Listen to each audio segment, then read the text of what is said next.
Thank you so much for joining us, everybody. I'm Dan Ridenauer, joined alongside Holden Ruck, getting off the Christmas break and getting right back to it at the Madhouse on Mercer. Looking to take on the United States National Team and Development Program here, Holden, and what a day it is to get back here into the Slater Family Ice Arena. Absolutely, Dan. Monday Night Hockey, as you said it, maybe not the day we're used to seeing these games on, but definitely a break buster for the Falcons tonight against this team, trying to get back into the swing of things. It's been since December 6th, that Saturday, the second of the Northern Michigan series here at the Slater Family Ice Arena, since this team has been in action. So they're going to be looking forward to getting back in the swing of things, I think. Exactly. And, you look at that Northern Michigan series, didn't go anywhere near that you wanted it to. You look at that and you get two just in the third period of that first game on Friday. You were down 3-0 for the majority of the game, then you're finally able to make it a little more close, and then the game on Saturday, not even able to win it in regulation, getting forced into that. But you get a chance here to redeem yourself. It's an exhibition game. We're going to see a lot of guys in the lineup tonight moving around. Maybe not a lot of those first liners, but that depth of Bowling Green is what's going to be tested tonight.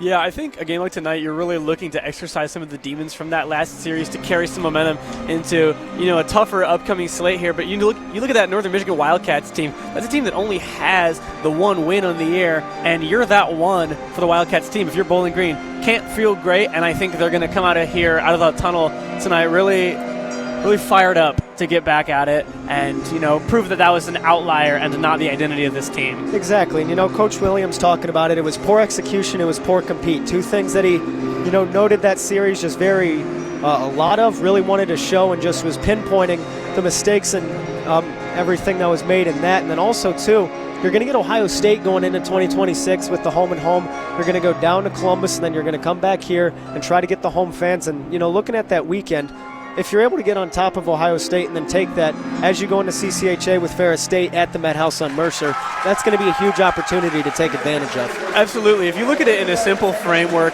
of CCHA points, then that Ohio State game might not mean anything, but those two nights mean everything for this team in terms of the momentum they're going to have to build if they want to be able to maintain their placement and keep moving up in the CCHA rankings. You got Ferris State and Lake Superior State series the next 2 weekends after that Ohio State one, so it's really critical for them to start off on the right foot here as they're closing out 2025. So we'll have to see what they're able to do in that regard. Well, and this season is just filled with momentum that you need to have. You're going to try to build on top of it, and then you really need to do that.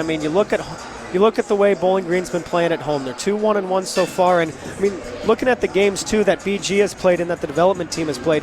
The development team is 8-19-1 coming into today. Bowling Green's played a little bit less. They're only 5-4-3. So kind of just the game differences as well. The amount of games these two teams have played as we're in December currently is another interesting thing to look at, Holden. Absolutely, but you have to look at the 8 of that 8-19-1. You're looking at these are 17-year-old kids. The year 2008, you're seeing for the year of birth on them, but that doesn't mean this is something that the Falcons can take lightly. You get a lot of juniors players who've played in other kind of developmental leagues coming into the college hockey landscape. So you've got some guys who are going to be a couple years older for the Falcons, but that doesn't mean you can overlook this sheet at all. Glancing at their line chart, you see Notre Dame, you see Michigan, you see Denver, you see Boston College. These are big-time commits who are going to be playing at this collegiate level at arguably more powerful programs and more powerful conferences next year. So, you cannot underestimate the talent on this team at all. Exactly, and they're going to be using the United States as a stepping stone going into those larger colleges. And,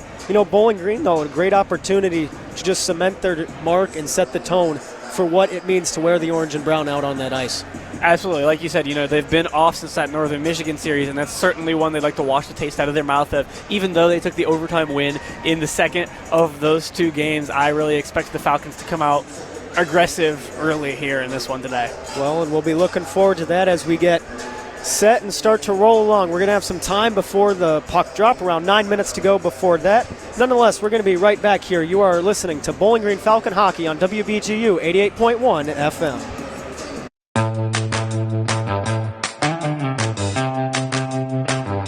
Hi, I'm Edita Wacławczyk and I'm in BGSU volleyball team, and this is my Falcon 4 foods I can eat for the rest of my life.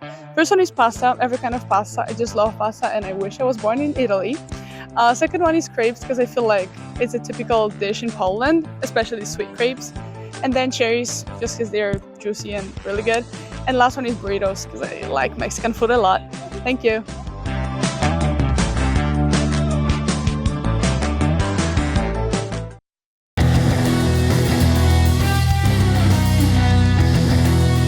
all BGSU sports news and updates, follow Falcon Media Sports Network on Twitter X at BG_FMSN and head over to BGFalconmedia.com.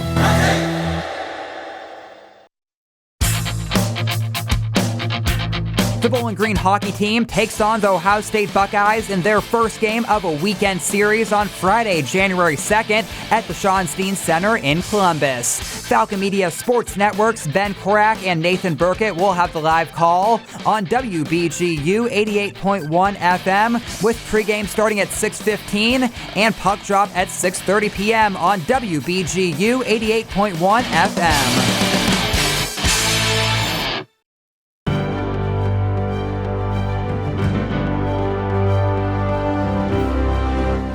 In Bowling Green football's 41-17 season opening victory over Fordham on August 29th, junior Justin Pace set a program record with a 100-yard kickoff return touchdown on the first play of the game.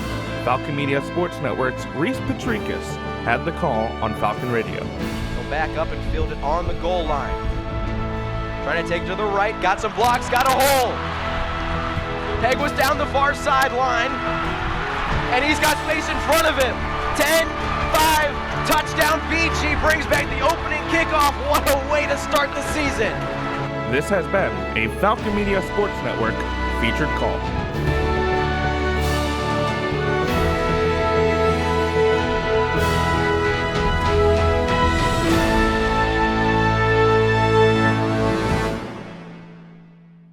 You are listening to Falcon Media Sports Network coverage on WBGU 88.1 FM in Bowling Green, Ohio.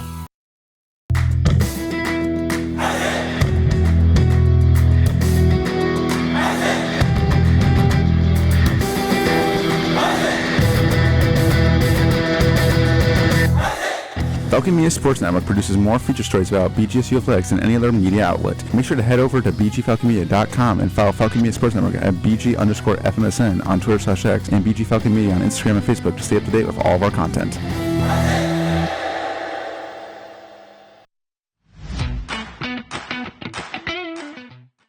Hello, Falcons. I'm Dontrez Brown. I play defensive line here, and my Falcon 4 favorite TV shows is SpongeBob, Regular Show, Adventure Time, and iCarly. I like SpongeBob because, just growing up, just seeing it on TV, it just made me laugh, and it still makes me laugh today. Adventure Time and Regular Show is kind of a mix. They just always have me laughing. And then iCarly, Sam Puckett is super funny, so. Go Falcons.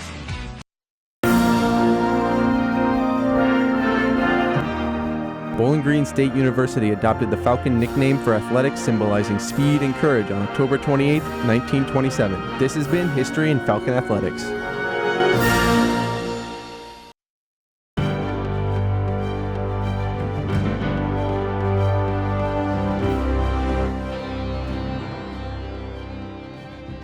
On September 13th, BGSU men's soccer's Bennett Painter scored the game-winning goal against Northern Illinois, leading to the team getting nationally ranked. Falcon Media Sports Network's Lucas Kleinmeyer had the call on the WBGU PBS YouTube channel. Gonna win that one initially. Head up again. Wins the second one, however. Back to lane, back to Painter. That one's blocked, gets it back. Painter!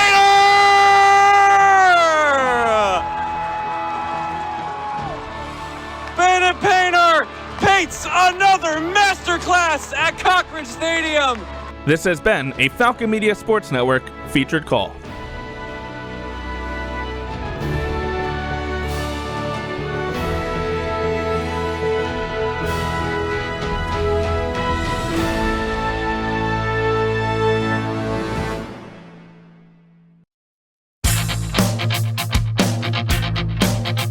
On Saturday, January 3rd, BGSU hockey continues their weekend series against Ohio State.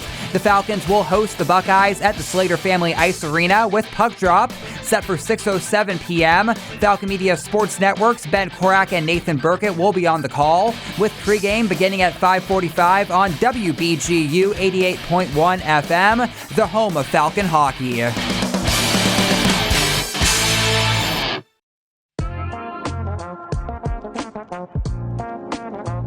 This is Grant Balser from BGSU Men's Soccer, and these are my favorite 4 artists. I'm going to start off with number 1, NF. Big fan of his for a long time. Just gets me in my feels a little bit. Number 2, T Grizzly.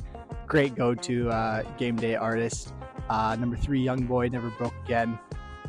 Just like T Grizzly, just gets me ready for game days. And number 4, I'm going to go with Sada Baby, just because that is just...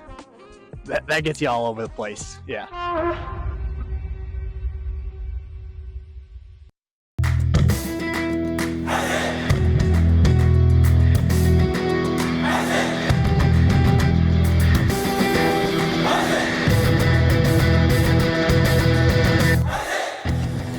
Ever wanted to hear what a BGSU coach or player says after a game? Head over to the BG Falcon Media YouTube channel to watch post-game press conferences for all BGSU home volleyball, soccer, football, hockey, and basketball games.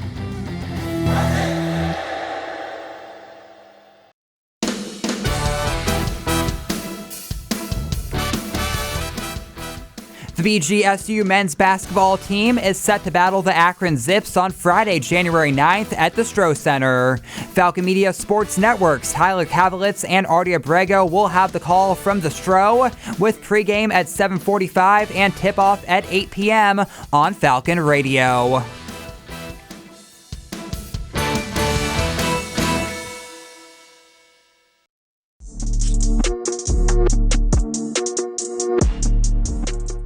My name is Jamal Johnson, number 6, running back and the senior, and here are my Falcon 4 favorite candies. First, we have Skittles, Sour Patch Kids, Reese's Pieces, and Hershey Kisses. And these are my favorite because when you're at Halloween and you dump out that bag, these are the best Halloween candies to pull out. So those are my favorites.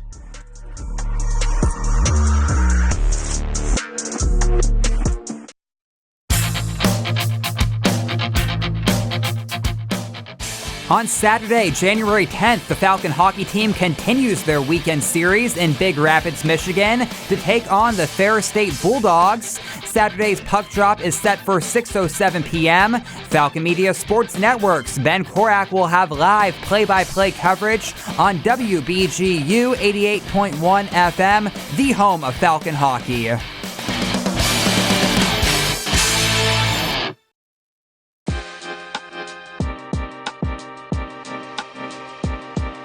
Hi, my name is Kay Eigner. I'm number 17 on the women's volleyball team, and my Falcon 4 bucket list places are probably anywhere in British Columbia, Canada, Vail, Colorado in the wintertime, Portofino, and Stockholm, Sweden.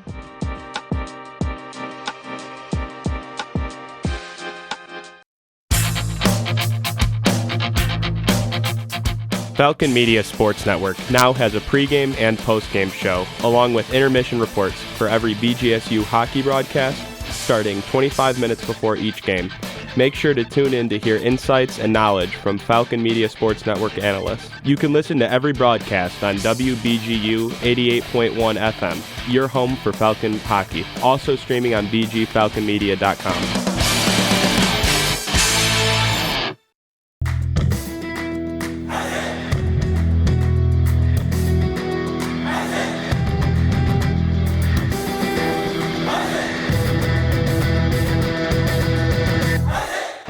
With the shot, and he fills it! Another shot, and he scores! Gustav Stjernberg, Brody Waters, tips it in for the Bowling Green goal. Back over the middle to the inside, what a save from Cole Moore. McKinley with the slap shot, he fills it!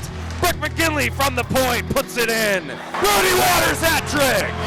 Jack Blake with the shootout winner. I don't believe it!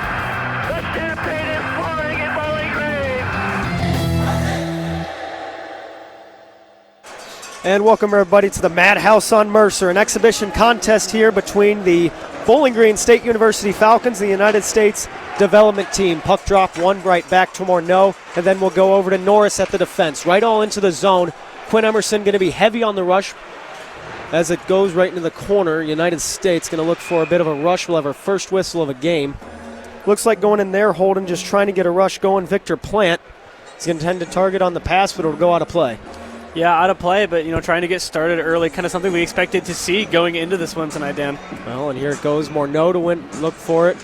Bowling Green to win it back. Higgins going to take it there as that goes in for Norris, dumped in by Bowling Green wearing their all-white home uniforms. The United States going to be in navy blue as this goes right back out. Going to go over to Higgins on the defense. Higgins the shot right in front. Almost hit by Morneau. The shot going up and then high and out. Tries to pass to Higgins right at the line, but it goes to the neutral zone and then back to Norris. Norris has it on the far side.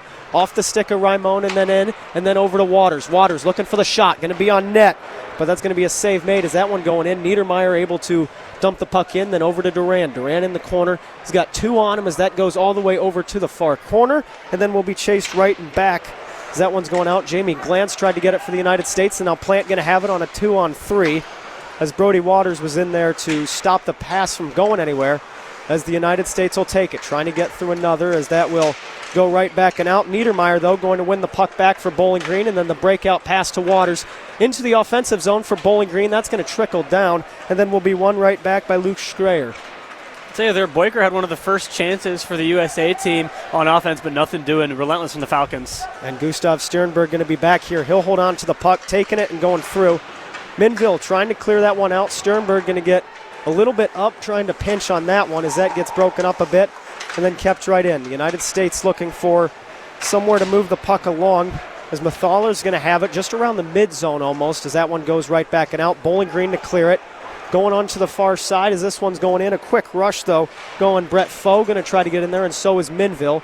But the United States will take a rush going the opposite way, right out to the neutral zone now, and then going across. Siminovic going to go over to Foe. The pass just a little bit far. The United States will have it in their own defensive territory. Cross ice for the defense. Looking for the breakout. That'll go. Siminovic going to try to get a hold on to it, though, almost. Just got tied up right at the red line. This one's going across. The United States getting an own rush, trying to move something along here. A 3-on-3 as the others go in. Cole Moore the save for Bowling Green as that'll go out for Tanner Scott. Then moving across, this will go. Jake Sloan gets it to Adam Zlinka. Zlinka going across, the shot going to be just a little bit high as that goes into the corner, just rolled along. Not much he could do on that one, but a hit going to be made as that goes for Korodiak. Going to have to back check in. Korodiak now has the puck. A 1-on-3. Korodiak going to choose to dump that in. Gets on net, though, as that'll go on to Carithers.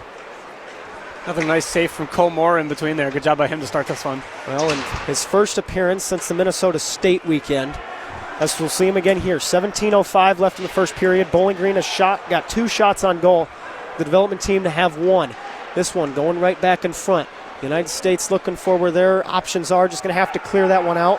Dalton Norris to chase after it. Ty Higgins to get the puck for the orange and brown as that will just be tipped right in and then taken by Max Martin.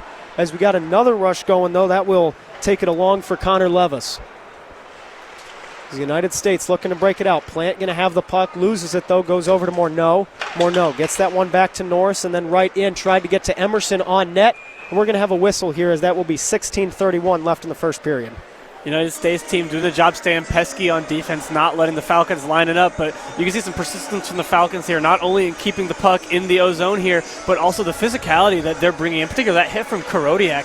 I mean, they're bringing the physicality early. Coach Willie's got to love that.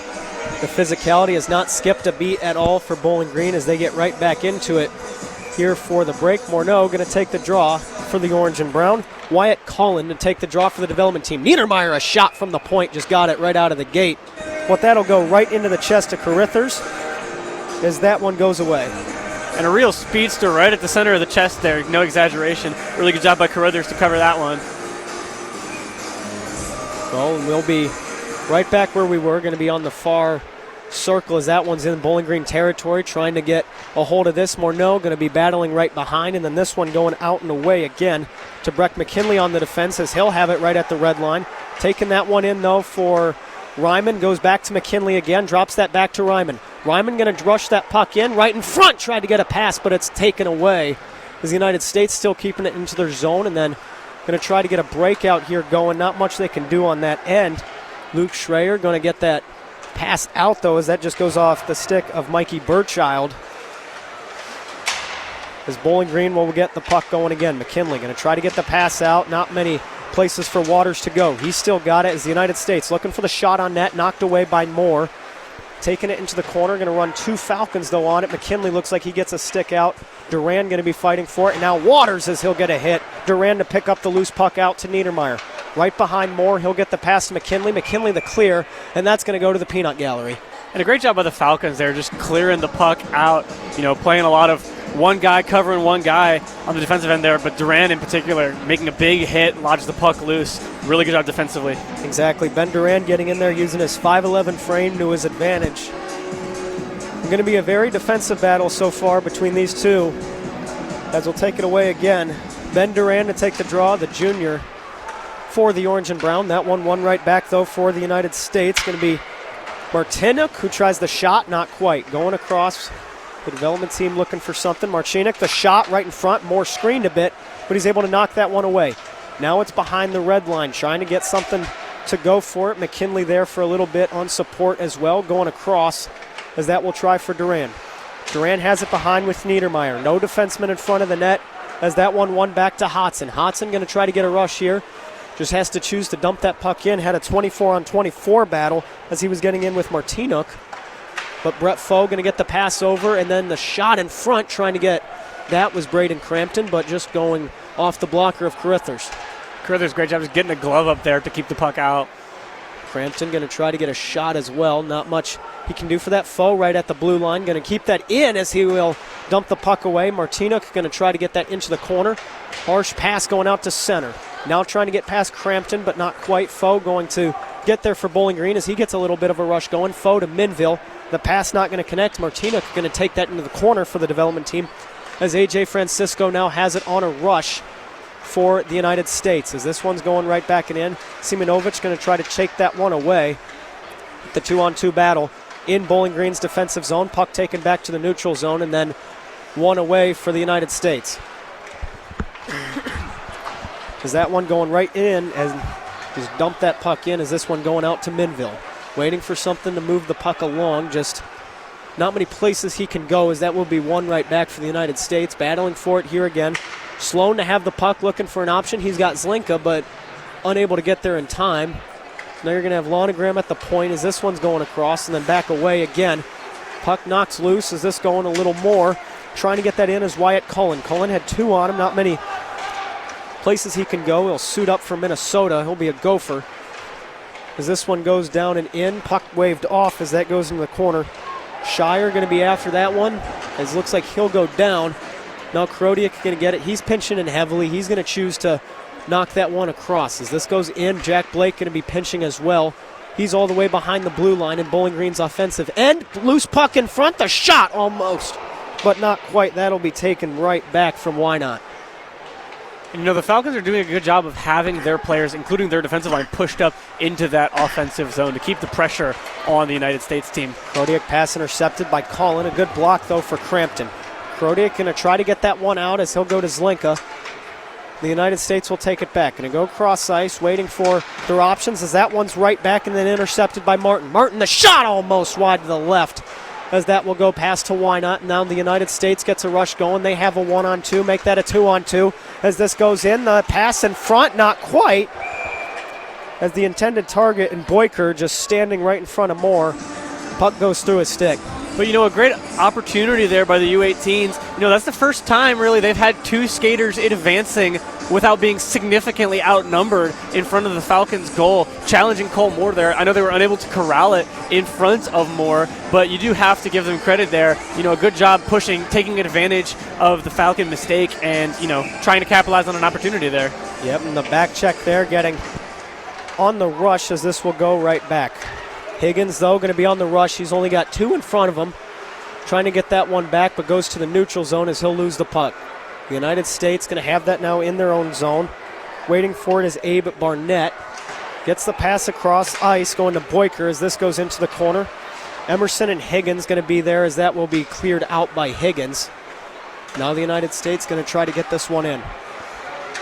As that goes across, Emerson going to try to get in there for the pressure. Waiting for it. Bowling Green going to try to get that across to Raimon. But not many places to go. Just lost that one away. Emerson going to try there as well, as the United States still battling for it, as that will just go out of play as well. A little bit of chippiness after the play there. Mutrin getting a little bit physical with Sternberg. And that's something I'd expect to see with the physicality that you know these teams are going to bring towards each other. Exactly.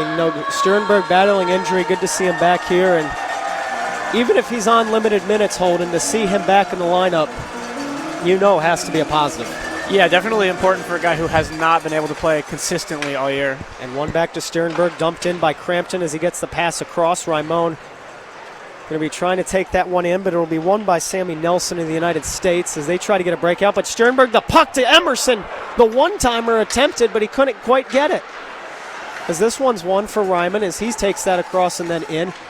Minville trying there as well, not quite. Morneau is there on support. Sternberg, the shot and a goal! Bowling Green! Gustav Sternberg makes it 1-0 for the Falcons. Well, we mentioned his name there, Dan, and just how good it was to get him back in his lineup here, get him back playing minutes as they look ahead to more CCHA play, and he puts the first one of the night in the net there for the Falcons. The fifth shot on net will come from number 5, and his first goal back from injury also. For now, 11 minutes and 16 seconds left in the first period. That'll go to Sternberg, and you got to get that one pinched in heavily, and it's going to pay off. Sternberg's third of the year, and it has to feel good. As the United States will win that puck back, Duran on the forecheck trying to get that one. Trottier was there battling with Breck McKinley. Goes into the corner, though, will be Niedermeyer. Right back behind, looking for some support. Brody Waters will step in to take that puck away for Bowling Green. Ben Duran now has it behind. He's got 2 on him as this one goes out to Waters. Waters chasing this one in, waiting for somewhere to go. Just dumps the puck in. Tyler Hodson there with Waters, the only 2 in, as the rest will find their way through. Battling down low, trying to get something going, the United States. Playing heavy on the defense still, waiting for that one as Shire will try to go that for the clear for Bowling Green. As this one's going across, just waiting at the line. Not many places to go. McKinley gets it in, then off the dump. Tyler Hodson has it in the corner. Waiting right after. Simonovic goes in. Brett Foe in there as well. Niedermeyer to change and get Lonegram in. Simonovic able to chase that one back. Goes to Lonegram in the neutral zone. And then Bowling Green able to get a quick rush going. Into the corner is Brett Foe. Right behind the net, waiting for something. Lonegram at the point. Nobody on him. As he'll try to get the shot. Going to go off the glass, just tipped and high. And Brett Foe chases that in the corner with Minville. And then down low, Jaden Grant looking for somewhere. Tried to wrap it around, but the United States will win that one back. Intercepted as that goes across for Bowling Green to keep it in the zone. That was Brett Foe. So this one waiting it back. Able to keep it in the zone is Simonovic just for a second, as then it'll be the number 7 and Cullen. And Lonegram in the Bowling Green defensive territory with the puck, goes defense to defense. Then we'll take an in by Minville. As now Sloan's going to be on the rush for the Falcons, going right out, and then going to be cleared the length of the ice. No icing called as Karodiak tries to get in, but trips as he tries to make a move going in. You saw that number 8 of Boyker for the United States trying to get after that one. Sloan going in as well. So now in Bowling Green's offensive territory. Zlinka the shot, tried to get that one in front, but not quite, as he had Tanner Scott there for support, but it will send the United States the length of the ice as now they will have possession of the puck. And Karodiak going to have it. Having some pressure down low, chasing for the puck, as now they're just battling right behind Cole Moore. Looking for that, Logan Stewart, the main culprit behind. 2 of the United States, 3 for Bowling Green, taking that puck back. Bouncing puck down in front, waiting for that. Scott going to dump that in.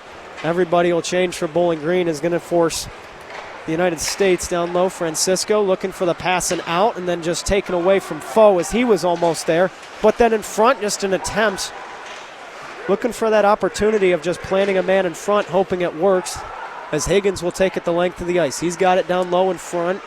Try to get the pass right back into the corner. Waiting for it will be Martin as he gets the pass over, and then not quite going to connect on that one, as the development team will take possession of it out to the neutral zone. Martin going to have it, gets the passing out right over to the corner. Going to be waiting for that one from Martinuk as that one goes through, and then right back for it from Mutrin. Sternberg, though, going to win that one back for Bowling Green as Levis will dump the puck in eventually, and we'll be back to square one for the development team as they look to clear that one out. 2 big hits, though, the last one from Sternberg. Is Crampton going to try to clear that one in? Puck going out. Crampton going to hit the ice. We have a delayed penalty coming up as Emerson going the opposite way. Almost got that one. Just tried to get the quick rush. Bowling Green has it in their possession with the extra attacker. Delayed penalty coming up against the United States development team. As that goes, Niedermeyer going to try to get the pass to Duran as there'll be a battle for it in front of the United States bench. And that will be a penalty coming right up on that one, as we'll have the media timeout as well. But that's going to do it as we will proceed just right along. 7 minutes and 17 seconds left in the first period. 8 shots on goal for the Orange and Brown. We'll be right back after this one. You are listening to WBGU 88.1 FM.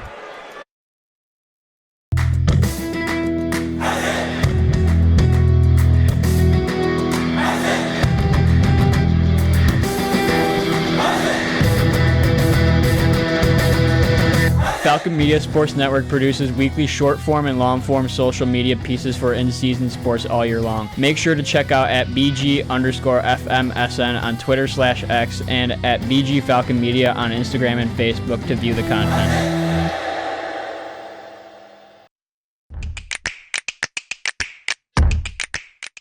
My name is Malcolm Johnson Jr., senior wide receiver, and my Falcon 4 favorite NFL teams are the Ravens, because it's in my hometown, the Texans, because Stephon Diggs, and he's from Maryland, the New York Giants, because, well, I love their colors, and the Commanders, because my favorite NFL player is Sean Taylor. Go Falcons.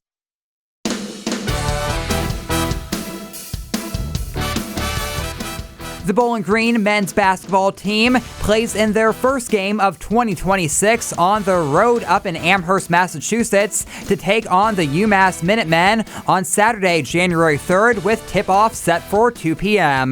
Falcon Media Sports Network will have a recap of the game on bgfalconmedia.com. Falcon Hockey on the radio at 88.1 FM and streaming online at bgfalconmedia.com. And the penalty against the United States development team will go against Lucas Zajic. This will be his 18th penalty minute of the season, as that'll go for a 2-minute minor against the development team. Bowling Green to have the advantage, as this will go back to Higgins, the lone man on the blue line for Bowling Green, trying to creep a defenseman in at the start as Raimon will get back, and then this goes out to the defensive zone as it went all the way across the length of the ice. Higgins going to get that back from Ryman, and then going right through. Higgins, though, going to get through the length and then sends it back. Crampton going to get it over to Emerson then again. Be able to get kept in the zone from Higgins as this one goes back and along. Trying to get that one in check as this will go to Cole Moore. He's now got it behind, just waiting for this one here to get Bowling Green situated. Breck McKinley now with the puck. Going to get this one back over to Norris. Norris has it, just takes it the length of the ice over to Duran. And then this will go into the corner again. Waters chasing right after it with Hodson, but not going to pan out as that will go over for the development team to get the clear going just from that one. McKinley gets that across to Duran. Duran going over to Minville as this one goes across and then right back and through again. Waters going to have that one in the zone, waiting for that one. Gets it over to Hodson again, and then McKinley, but will eventually get cleared out again by the United States development team. They'll get a line change going, so will the Falcons.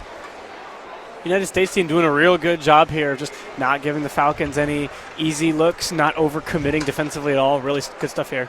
Oh, the heavy pressure as Higgins gets that to Crampton, and then into the corner. That one going right back again for Ryman.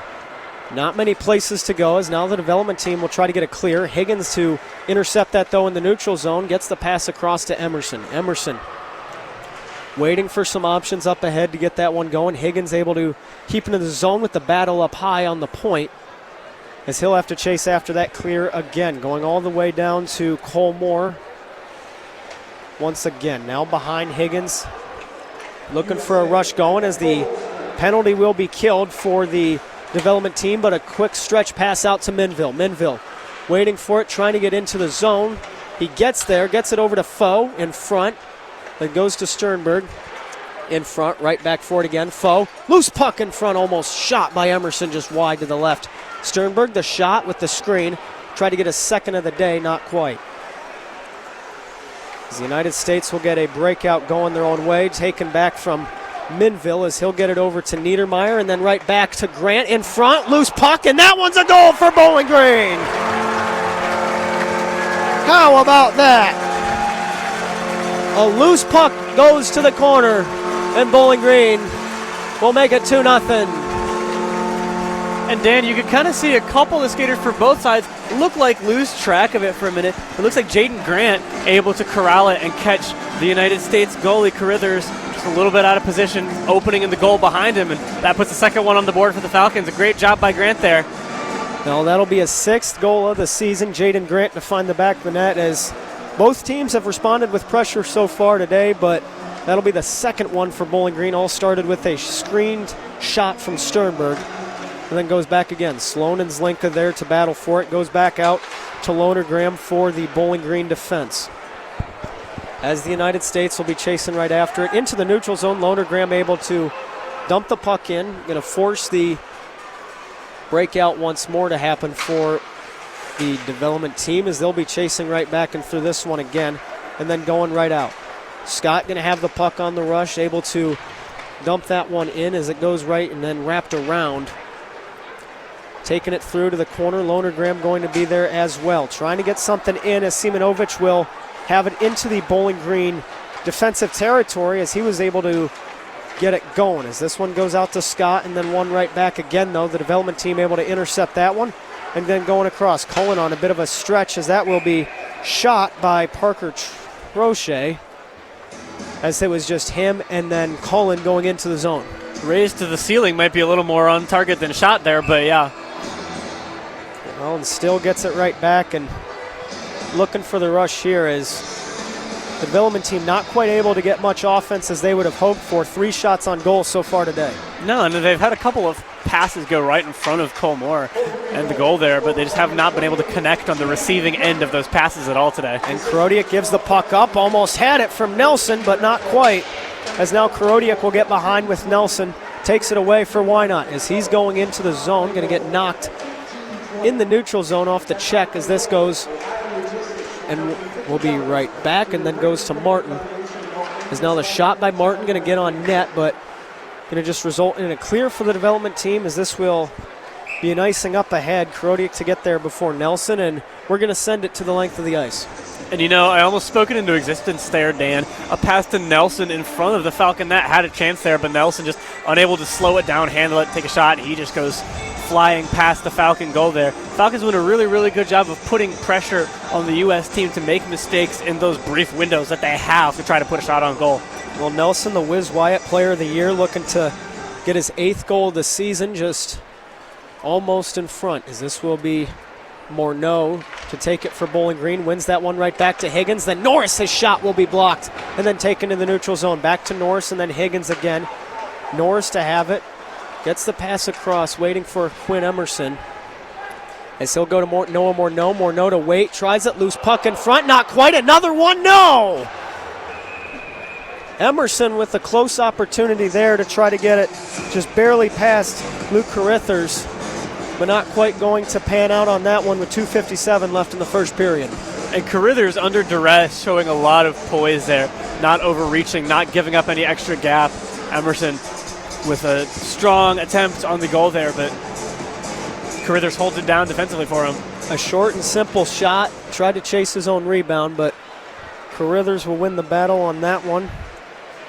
Currently looking so far at his season, he's got a .397 goals against average, as this will go right back to the number 3 of Higgins for Bowling Green. Dominic Ryman there for support. He'll win the puck back for the orange and brown and then gets the pass to Quinn Emerson. Emerson to skate that over to Ryman.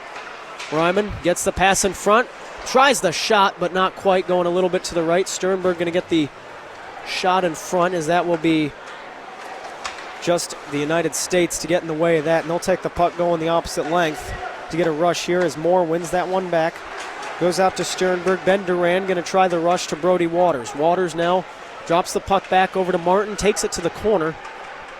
As he'll wait for that one here, Duran gets it over. Waters behind in front, not quite. Battling for it, just nowhere to win that one really, as this goes right back and then through. And Duran get tied up just a little bit there, trying to battle the puck away from Zajic, and then Waters is down, and Hodson with the hit. Extracurriculars after the whistle there on both sides, but understandable tension flaring after that hit. Well, and you can only imagine it was going to get worse when you saw Sternberg step in there. But either way, Hodson got one, and then you chimed in a little bit more, and I mean, you were seeing, Zajic get in there as well. He already has a penalty today. Could have very well seen a second. And it's something you have to wonder, just the gap between opponents like these, younger players, a bunch of 17-year-olds going against this team of, primarily older players. If, the tempers flare and if the Falcons take advantage of that at all, how that might look. Exactly, and then Grant gets it over to Minville. Minville's pass going to go a little bit wide to the left. The United States going to get their own breakout here as Cullen gets the pass across. Back to Cullen again. He's taken to the corner, going to be tripped up by Breck McKinley. As no call will be made there, and then out to the neutral zone again. Going to be dumped right back in, though, for the Stars and Stripes as this goes with a $1:15 left. Niedermeyer going to get the pass across to McKinley. Out to Minville again. Grant going to clear that one as Bowling Green will find their way to the bench, and they'll get some more out there. The United States going to try their own rush going themselves. They're in the neutral zone now, though, as that will be Wyatt Cullen with the puck. Cullen had it, loses it, and then Utrin going to be the one to dump that play in. Adam Zlinka has it behind. He'll take the puck now with less than a minute and then gets it across. As this one waiting along just a bit, dumped in by Tanner Scott, and then Sloan going to go back for it again. Karodiak getting in there with Scott again to battle for the puck for Bowling Green as they're in their offensive territory, but the United States will gain possession in their defensive territory, looking for a breakout pass. Not a single Falcon in their offensive territory, just going to be tipped right in, though, for the United States. As now Bowling Green will get a rush going the other way. Martin was the intended target, as he'll miss that one from McKinley. Back to Martin, though, as he'll have to take a little bit of a curve route to get that one across. And then the shot from Blake in front, loose puck, picked up by the United States. As a close opportunity there for Blake, as he'll try again. The shot, though, going to miss the net, and that will be the period. And really, if you're the United States team there, you're probably looking to just get to the end of that period. Once you're in that 30-second, you've lost the puck, and now the Falcons are taking it on the offensive end. I think it's the best case scenario for them there. Don't give up anything else. Let's get out of here, regroup, and see what else they can do in the next period. Well, and the United States will look to regroup and ahead here as this one will go back. Shots on goal for the period. Bowling Green 16, the United States 3. As the Falcons will also carry a 2-0 lead heading into the second period. We will be right back. You're listening to WBGU 88.1 FM.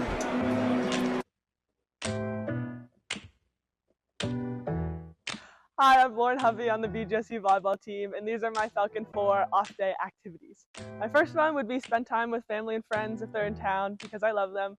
My second one would be read my book because it's relaxing. My third one would be go get coffee because who doesn't love coffee? And my fourth one would be go get groceries so I can make food for the week.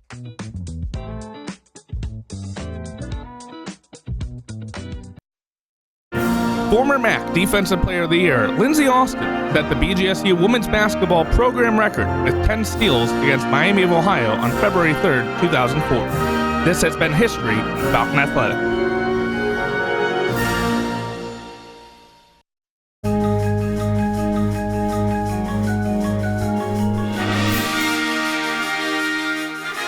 Bowling Green Gymnastics hosts the Eastern Michigan Eagles for a dual meet at the Stroh Center on Sunday, January 11th, starting at 2 p.m. Falcon Media Sports Network will have coverage following the conclusion of the meet, available on bgfalconmedia.com.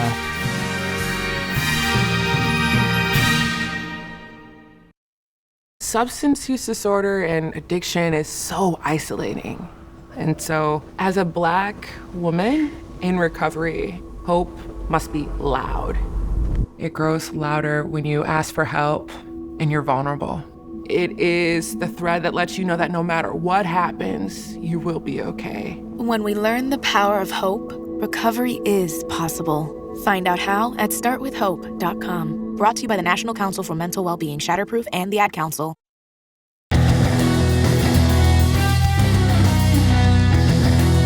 For all BGSU sports news and updates, follow Falcon Media Sports Network on Twitter X at BG_FMSN and head over to BGFalconMedia.com. My son Ian was diagnosed with a brain tumor at the age of 16 months.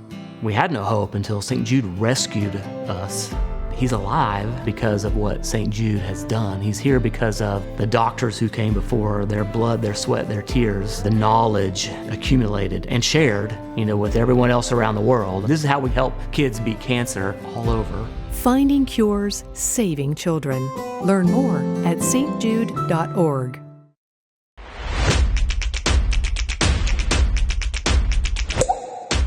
Hi, I'm Taylor Dyson from BGSU Men's Soccer, and these are my Falcon 4 teammates that I would like to have in the Hunger Games. The first one would be Brennan Graves, because he's pretty much built like a bear. He's a big guy. The second I would like Josh Erlinson, just because he knows all that wilderness stuff. He's good in the woods. The third one I'd have Trace Terra, just because he's a tall guy, and he can reach a lot of stuff that I can't. And the fourth guy would be Mads Christiansen, because if we ever got in trouble, he would be the first person we sacrifice. Thank you. Check out more Falcon Athletic coverage on X at BG_FMSN.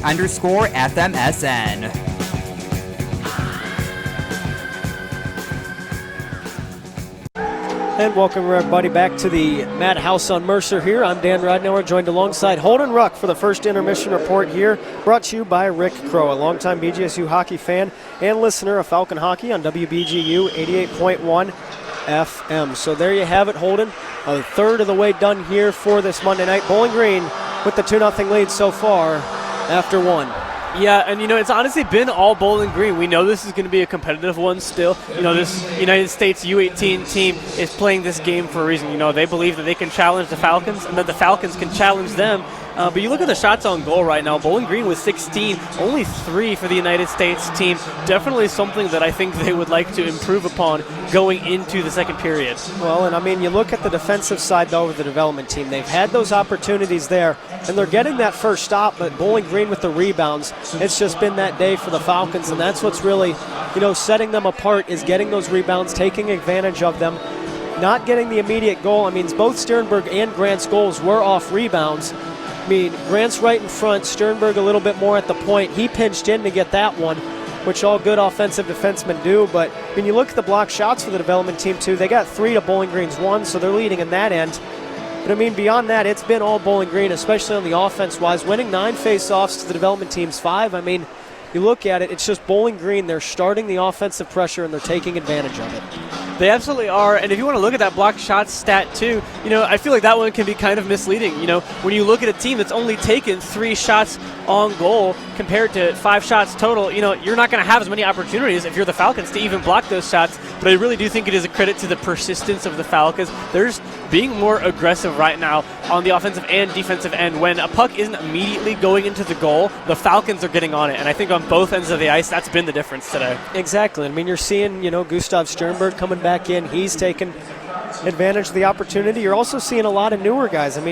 Ty Higgins in the lineup, Brian Lonergram too, that we've not quite seen a ton of this year, but you're seeing more and more of them as the game progresses, and they're really being key factors as well for the Orange and Brown.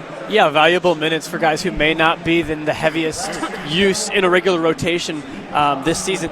Especially looking at Cole Moore getting the start and going perfect in this first frame. Only 3 saves to Cole Moore's name due to the, again, limited volume of shots on goal for the U.S. team, but he hasn't let one in yet. And like you said, for a guy who hasn't been playing since the Minnesota State series, really good for him to get some quality minutes. Well, you look at it too, and you look at the goaltending across the length of the ice for the development team. So far today, you're getting Luke Carithers in net. You saw that he would be the one in. Andrew McLeod, who has yet to play a game, is marked as the backup. Originally, it was Brady Noling as the backup, but he's currently playing for the United States in the IIHF World Juniors. So seeing him out of town on that out in Minnesota instead of here in Northwest Ohio. But, I mean, beyond that, it's good to see Cole Moore get back into the swing of things. And you're looking at him, you're looking at the stop that he can have.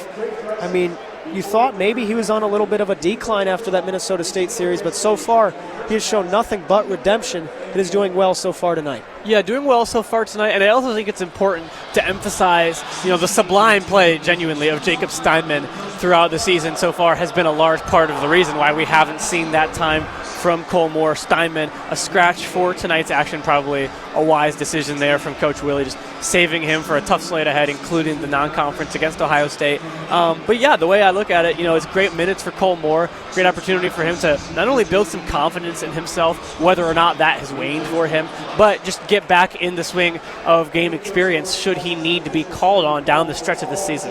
Well, I mean, he only had a 2.8 goals against average last season. As a team, the development team's giving up 4. So looking at that, kind of just a little bit of the comparison between the two. I mean, Carithers, though, leading the team so far into today. He has a .852 save percentage, so seeing what he's got to bring to the table for that one. But, I mean, beyond that, just the kind of the interesting comparisons that you're seeing so far today and how they're kind of panning out. But a main thing, Holden, that I'm taking a quick look at and just seeing a lot of is Bowling Green with their diversity. They're using the bench. You're not seeing a lot of those first-line guys like you normally would, but you're seeing a lot of depth that the Orange and Brown are carrying tonight. Yeah, I mean, they're getting all the way through the rotation. Guys like Jack Blake and Brian Lonergan on the end of the defensive rotation, getting minutes. Semenovics, too. Karodiak, obviously, I mean, they're going through the whole rotation, and we're seeing these guys not only get on the ice, but contribute, even when it's as simple as laying a big hit on one of the skaters for the United States team to set him off of the puck and get possession back for the Falcons. That's a significant contribution, and that's the kind of thing that Coach Willie is going to want this team to be able to do top to bottom. Any guy in the rotation, I think they believe, can be a contributor, and tonight is a great opportunity for players lower in the rotation to prove that. Well, tonight is sure the opportunity to make your mark and, cement your spot in the lineup. I mean, Coach Willie talked about it just a lot earlier this season of how no spot's going to be earned or going to be given out. You're going to have to earn it. I mean, there's no guarantees, especially in the CCHA and Division I college hockey. So looking at just that depth that Bowling Green has brought tonight, I mean, Adams Linka's getting in there, Jackson Niedermeyer, too, that are notable as well. Just looking at, being able to get those plus ones, get out there on the ice. Sternberg being on the ice for both the goals, getting one himself. So also getting right back into it, not missing a beat, especially coming off the injury. Yeah, well, I think the same mindset comes in to every game for a lot of those guys. The players obviously know the kind of coach that Willie is. He has that expectation. You're playing for your minutes every week, every game, and your spot is never secured. So they're going to come into every night, regardless of if they're playing, the top team in CCHA, the Minnesota State Mavericks, or a team full of 17-year-old national team prospects. It doesn't matter to them who's across from them on the ice. They're going to bring that same effort level every game, and that's exactly what Willie wants. Well, they sure are, and they're going to be looking forward to it, and just the anticipation also. You wanted to get that taste out of your mouth after Northern Michigan. You wanted to get back into it, really, was another part of it. And how about that, to be able to get this one going? You get as many goals in one period as it took you the entire Friday night when you ended up did playing Northern Michigan. Yeah, you look at the gap between that Northern Michigan, December 6th to now. I mean, we're almost a month on from that series going just not the way that it should have against an inferior record-wise, stat-wise, pretty much objectively opponent. A really, really good opportunity to rebound for them tonight, and I think the time in between that series and tonight very helpful for the Falcons. Just gives them some time off the ice. Fix the things that they maybe let go wrong against Northern Michigan. And if anything, I think tonight is showing that the Falcons didn't just write off the Northern Michigan as a bad series or an outlier, but they learned from the things that they did wrong in that one. Well, they sure did. I mean, let's take a look now at the rest of the NCAA for some games going on. RIT taking on Clarkson right now in Potsdam, New York. The Golden Knights have a 3-1 lead over the RIT Tigers in the third period. Merrimack and Vermont still going on as they are at Vermont for that one. Vermont going to be down 5-3. Western Michigan taking on Wisconsin at 8:30. And then Boston College going to be taking on Lake Superior as that one will conclude with Boston College taking the 4-3 lead. and victory in that. Miami of Ohio going to take on Ferris State, and the Red Hawks will win 4-2 over the Bulldogs. Then going on right now, about to wrap up the first period at 0-0 between the Michigan State Spartans and the Michigan Tech Huskies. So we're going to be right back here for the second period of action in just a moment. Don't go anywhere. You are listening to Falcon Hockey on WBGU 88.1 FM.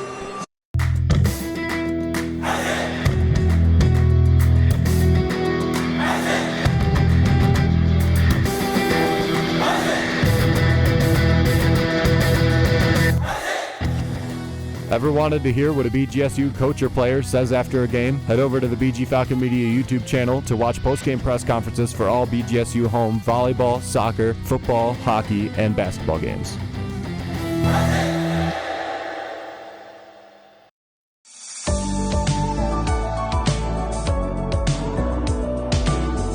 I'm Ryan O'Hara on the BG hockey team. I got 4 favorite restaurants here. My first one, Frickers, because of the frickin' chicken.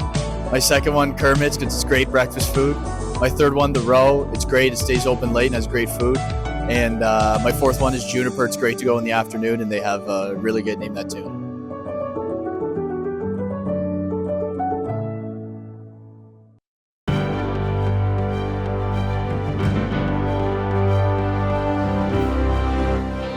On November 30th, 2024, BGSU women's basketball defeated Arkansas 79-78. The win over the SEC opponent was arguably the biggest of the Fred Shamil era in Bowling Green. Falcon Media Sports Network's Caden Knapp had the call on WBGU 88.1 FM. Tightly guarded by Velasco. 5 seconds on the clock. Passing out. There's a 3 from the far side wing. No good. It's no good. Laura Gergen gets the rebound, and the BGSU Falcons have defeated the Arkansas Razorbacks, coming back from 14 down to win 79-78. A huge team win. This has been a Falcon Media Sports Network featured call.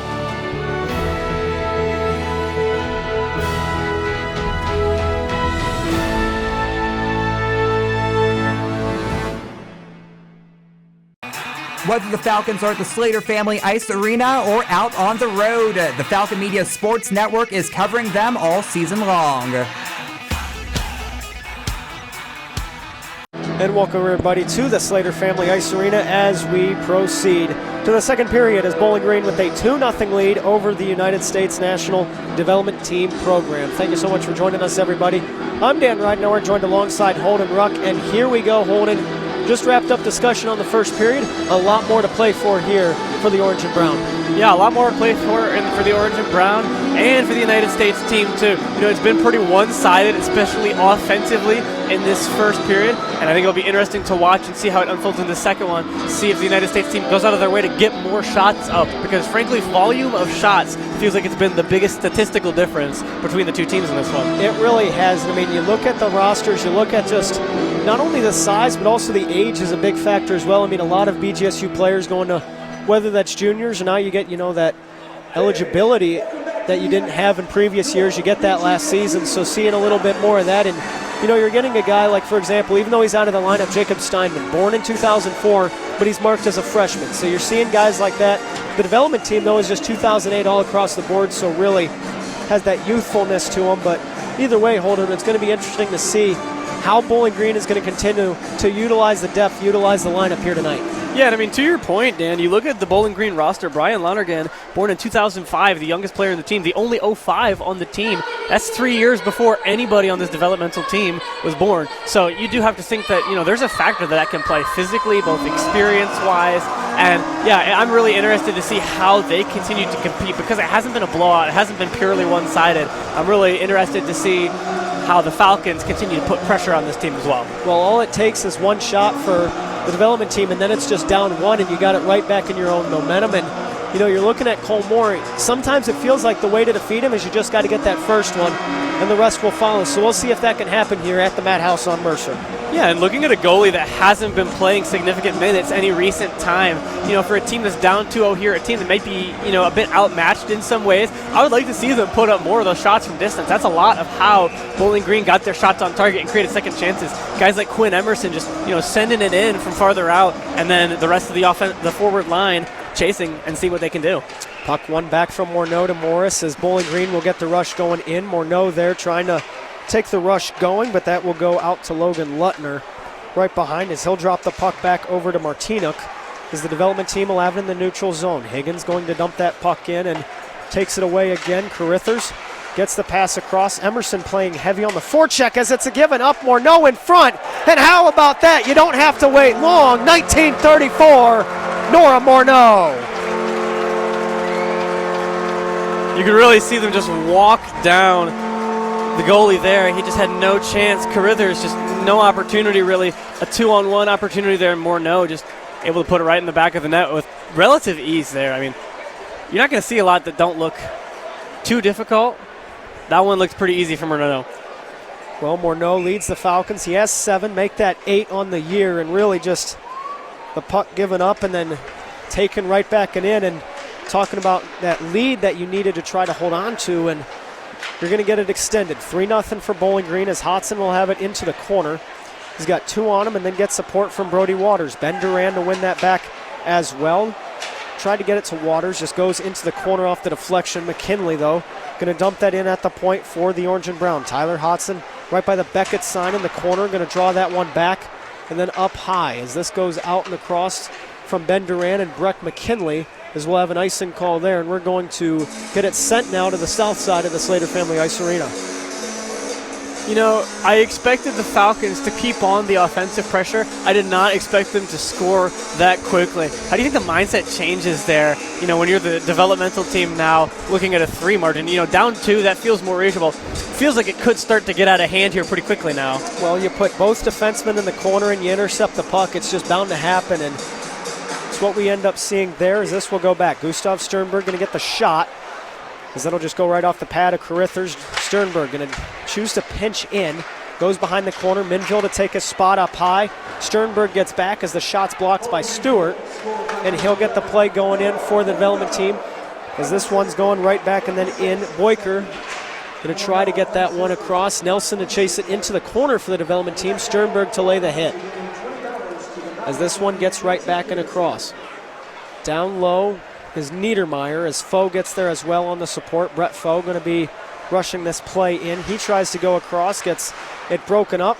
Simonovic keeps it in the zone though, rushing from that left to the right defensive side as the puck's now down low and then going to be dumped out by Barnett for the United States as he's going to try the same thing. Simonovic to win it up at the line. Going to make a move, and now he's pinching in. The forward to go up, and it looks like that'll be the number 22, a Scott, as he's now going to have to play some defense as this goes in and then through for Zajac. And then he'll lose the puck going into the corner in Bowling Green's defensive territory as the Falcons will win it back. Takes the puck to the neutral zone, going the length, and then going to eventually find its way to the Bowling Green bench. Bowling Green there, a good job on the defensive end, just not giving anything up on the interior. United States team forced to work it around the perimeter a lot, and they just haven't found the chances. Well, the quick goal just to start things off from Morneau, as it's kind of been just level since then, as that will get dumped in by Lonergram. And then why not going to get a hit as he'll try to knock that one through. Puck goes to the neutral zone and then going to be dumped right back in. Martin to chase after that one, trying to use some pressure to get into Martinuk, as now that'll go out, and then Connor Levis to have it. Back to Why Not again, and then cross ice. Ivan Korodiak, his shot going to be just a little bit high. That'll go off the glass, but kept in. As Korodiak going to get pinch heavy here, trying to get on some support. Levis going to have to win that one back as he'll go to Lonergram on the cross ice, and then Bowling Green able to tip that one in. As the development team will have it for a breakout, they'll lose it to Crampton. Crampton tries to go across and then out to Ryman. Ryman, though, going to be able to shed a hit and then passes in front. Nobody there, as now the development team will get another breakout going their own way. As that goes to the corner, McKinley to chase after it, and he'll have it with nobody on him. Goes cross ice, tipped by Emerson as this one goes the length, and now that's Bowling Green's territory. For Morneau and Emerson behind. Losing the puck, though, and so will Ryman. On the back check, trying to keep that one in. Falls to the neutral zone, and then one right back as Bowling Green's going to have 2 on it, and then tries to get the rush going. Into the development team, though, possession, as Watie will get the pass across and then cleared into the zone for Bowling Green. No icing call. That'll be waved off into the corner. Going to be chasing right back after it again. Waters gets the pass out to Crampton, as Crampton will go over to Hodson and then tries to clear that one in. The development team going to draw that one back to McKinley, as now he'll have it for Bowling Green. Pass out to Ben Duran. Duran tried to get rid of it almost immediately, as the development team will have it.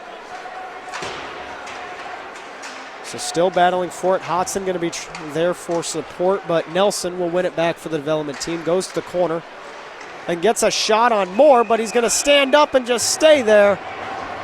And we'll have some extracurriculars.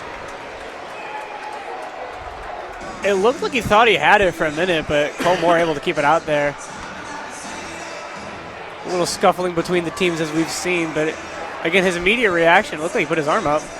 Well, and he's 6'6", not when he's wearing skates. So you look at him, and that means on skates he's around 6'8", 6'9". And so really just stretching out there and using his height to his advantage. There'll be no goal on that one. Taken right back and then drawn through. Brett Foe has the puck, tries to get the pass out to Minville. Intercepted from Francisco. Francisco going to get that one back to Abe Barnett and then goes out to Cole Moore, as now he'll have it over to Dalton Norris. Norris waiting for the play out in front. Goes over to Foe, then out to Grant again. As the development team now, Nelson going to be on a bit of a rush and then a breakout in front. Saved by Moore. The shot from Zajac won't go through. Another great save there from Moore. Zajac had a really, really good opportunity with Moore kind of committed to his own right side of that goal, but Cole Moore still falls on top of it. Good job from him. Well, it'll be the 5th shot on the goal today for the development team. 15:20 left in the second period. 18 shots on goal so far today for the Orange and Brown. And, despite the gap in that metric of shots on goal still, you do have to appreciate definitely one of the better looks tonight for the United States team in that last attempt there. Well, and Sternberg going to win that back behind the net, as now he'll try to break this one out to the neutral zone. Looks like it'll clear the zone and then goes all the way down, as Barnett will get hit. But the United States keeps it on their feet. Francisco now to have it, tries to get the pass out in front to Trottier. Trottier has it, but he'll lose it, and now we're going back the opposite length of it for Martinuk.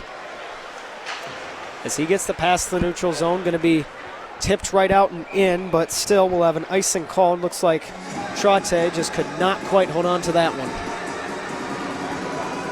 The United States team's still really struggling to sustain their offensive possession on the Falcon end. So many times this game already, just over 5 minutes into the second period, we've seen, they get maybe one shot near the goal or one real good swing near the goal, and that's about the best they're getting on any given possession. Not getting the opportunities that they need, and really difficult to start so far. This one going right back for Simonovic. Going to try to get somewhere, ends up getting blocked, has to go out, and then back and through to Wynot, as his shot's going to just end up hitting the net, and that's going to stop some things. Another stoppage there. Some new players coming on for the United States team, but if you're the Falcons, it's kind of hard to feel like they can put the foot on the gas more than they have in this one. Well, and as much as they can do so far, you still got the lead and an opportunity for Jack Blake, as that'll just go off right off the pad of Carithers. Martin to lay the hit in the corner, as the United States will get a breakout going their own way. And then Garcia will clear it into Stewart. As Garcia wins it back behind, goes out to the defense for the development team. They'll go for it a little bit more, and then just a shot trying to clear that one in, and then the puck going to just bounce a little bit high, doesn't end up going anywhere, as that's into the corner, and then chasing back through and again. Both defensemen for the development team being unguarded, as Luther tries to jump in on the pinch, as Martin's going to have it. Nobody there for support. Dumps it into the corner. Morneau to get there first. Tries to get through Lutner, not able to. And now the development team going to take it their own way. And then Korodiak will have it. Looking for some options ahead. Ivan Korodiak going to try to clear that one out. Not many places he can go, as Korodiak gets that one out. Shire, the shot going to go on Moore, but not quite, as Morneau will get that one across to Emerson. As Emerson has it, trying to start the rush for Bowling Green. As looks like he'll go out himself and tries to get a shot, but not quite. Going into the corner will be Ryman. as Quinn Emerson keeps it in. Emerson with a bit of a knock as that goes out to Ryman again in the corner. Chasing right back after it is Wattier. Not letting him get anywhere. Ben Duran in the corner. He's got one on him in Boyker. And then Emerson there for support as well. Nobody in front. Taken right back. The shot in front. Wild and then away. As that goes back out to Ryman. Seeing somewhere else that can go. The shot from McKinley. Tried it in the screen. Crampton going to try to slap shot. Can't get it on net. Waters to fall down. And now Zakic going to have a rush going the other way as he goes to Boyker on the pass. And we'll have a whistle blown. Whistle blown, but the puck grabbed by Moore there anyway. A good job by the under-18 team just trying to keep the puck out of there.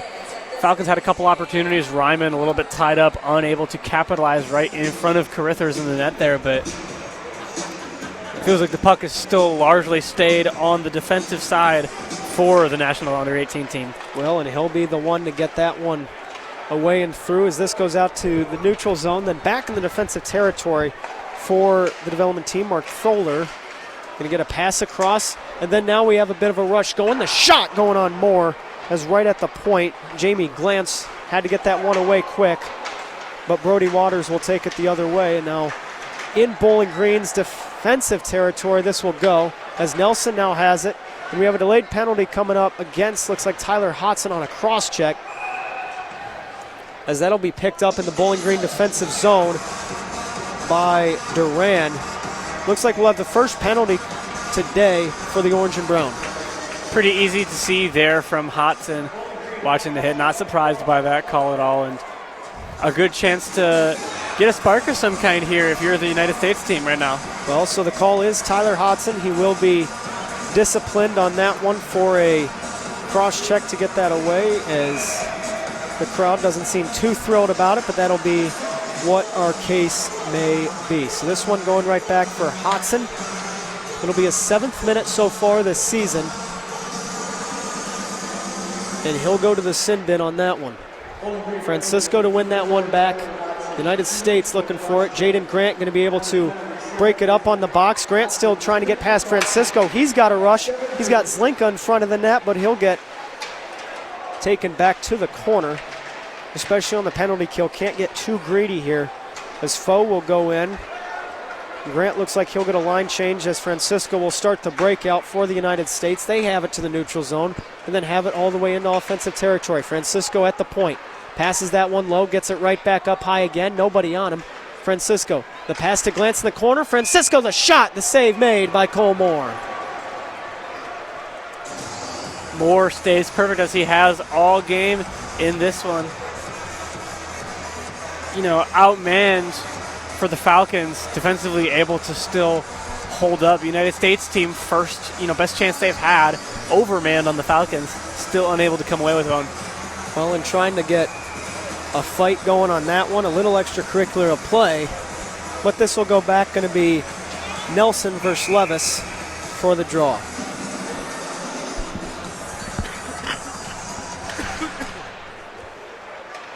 You are listening to Falcon Media Sports Network coverage on WBGU 88.1 FM in Bowling Green, Ohio. That'll be one back as Levis will chase that one to the corner. Carithier going to go out of his crease to pass that one out, but looks like Scott going to try to get in there for a breakup from it from Nelson. Is this one going out now? Nelson on the right wing going to be creeping up, trying to get after that one, and then seeing at the line is Boyker. As we'll go back. Lettner, the only man, though, on the blue line for the defense, as now he looks for an opportunity ahead, get some support as well. Being forced to the line, though, from the Bowling Green box. 38 seconds remain on the Hodson penalty. 10:46 remains in the second period. As Max Martin and Brandon Wynot, two going into the zone, forces Carithier to give it up early. As Bowling Green had it just for a second was Wynot, as he wasn't able to keep in the zone all the way, but now Bowling Green going to get a rush of their own. Martin out to Wynot off his stick, no offside called. He's able to narrowly avoid that one. Martin takes it to the corner. He's got one on him and then out to Blake. Blake looking for a shot on net. He'll get hit though by Zakic. Now the United States going to be alone. A little bit rush of their own. Looking for it. Choosing to take their time going into the zone on Cole Moore, but may not pay off as now the penalty will be killed. Hodson to get out there. Not sure about that decision there. Morneau, time to break it up. Taking the puck deep there instead of trying to look inside doesn't set up an opportunity for the United States team. As that'll go out for Korodiak, has it in the corner, tries to pass it out to Blake, but unable to, and then in front, just a lone man of Cole Moore. You're seeing that number 17 in Jamie Glantz. It looks like that'll just be all.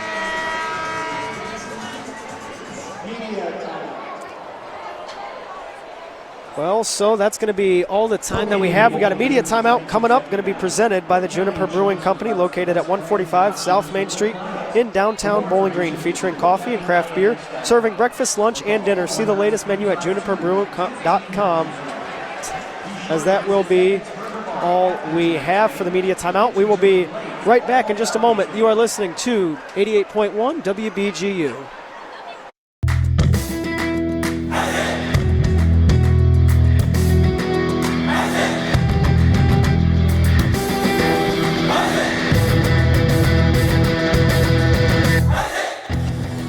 Unlike other local sources, Falcon Media Sports Network and BG Falcon Media will never charge a paywall to view our content. However, if you are looking to support student media, you can donate at the bottom of our stories on bgfalconmedia.com.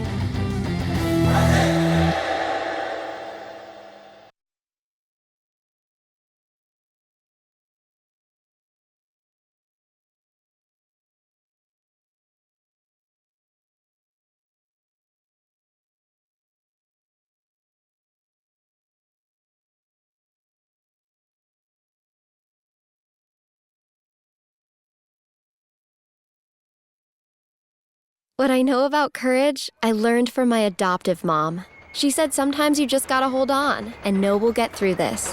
Mom, we are so high up. Hold my hand. No, you hold my hand. You are tuned into live BGSU hockey coverage on WBGU 88.1 FM from the Falcon Media Sports Network.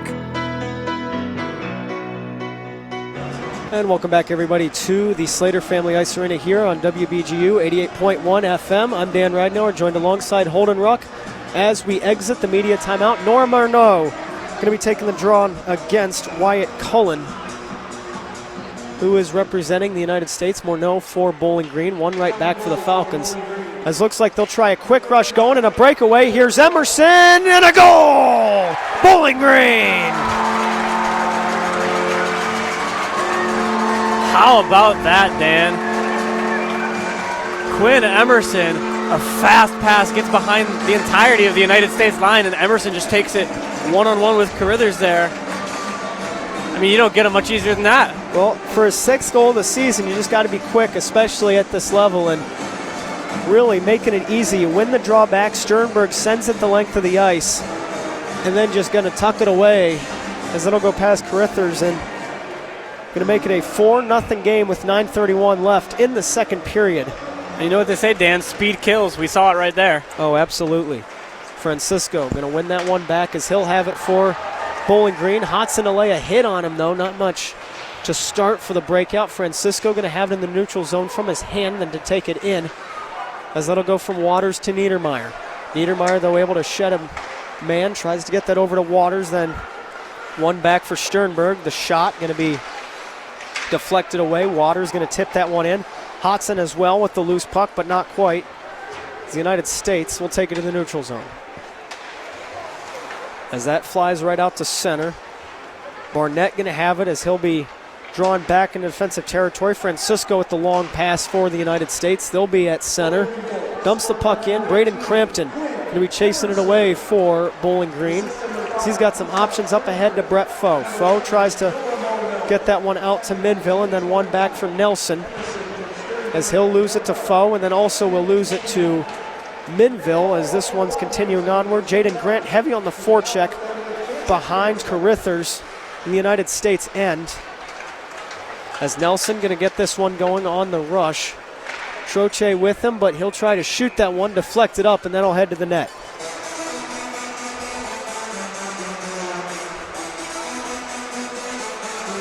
Not much more you could ask for here from the few proud bleacher creatures getting rowdy, banging on the glass right now. semester's not in right now, but they are still loving it. Well, still showing the support, making the short drive for some of the locals here, as there's also not a bad crowd either, I'd say, for a Monday night from the Bowling Green faithful, as this one goes back for Scott. Going to try to get that one going, but intercepted at the line from Wyatt Cullen, and then drawn back as that'll go to Cole Moore. He's got it behind, pass out to Higgins, waiting for it a little bit more. Adams Lincoln going to have it on his stick, gets the pass to Scott. Scott forced into the corner, as he'll just get a shot on Carithers, as he's going to get into it in the corner with Wattier. Not the first time that we've seen some extracurriculars between the whistle here, but doesn't blow up into anything more. Well, and the development team going to get a line change here.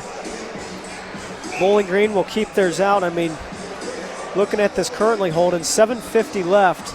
If you're the development team, you've got to get it out of your zone.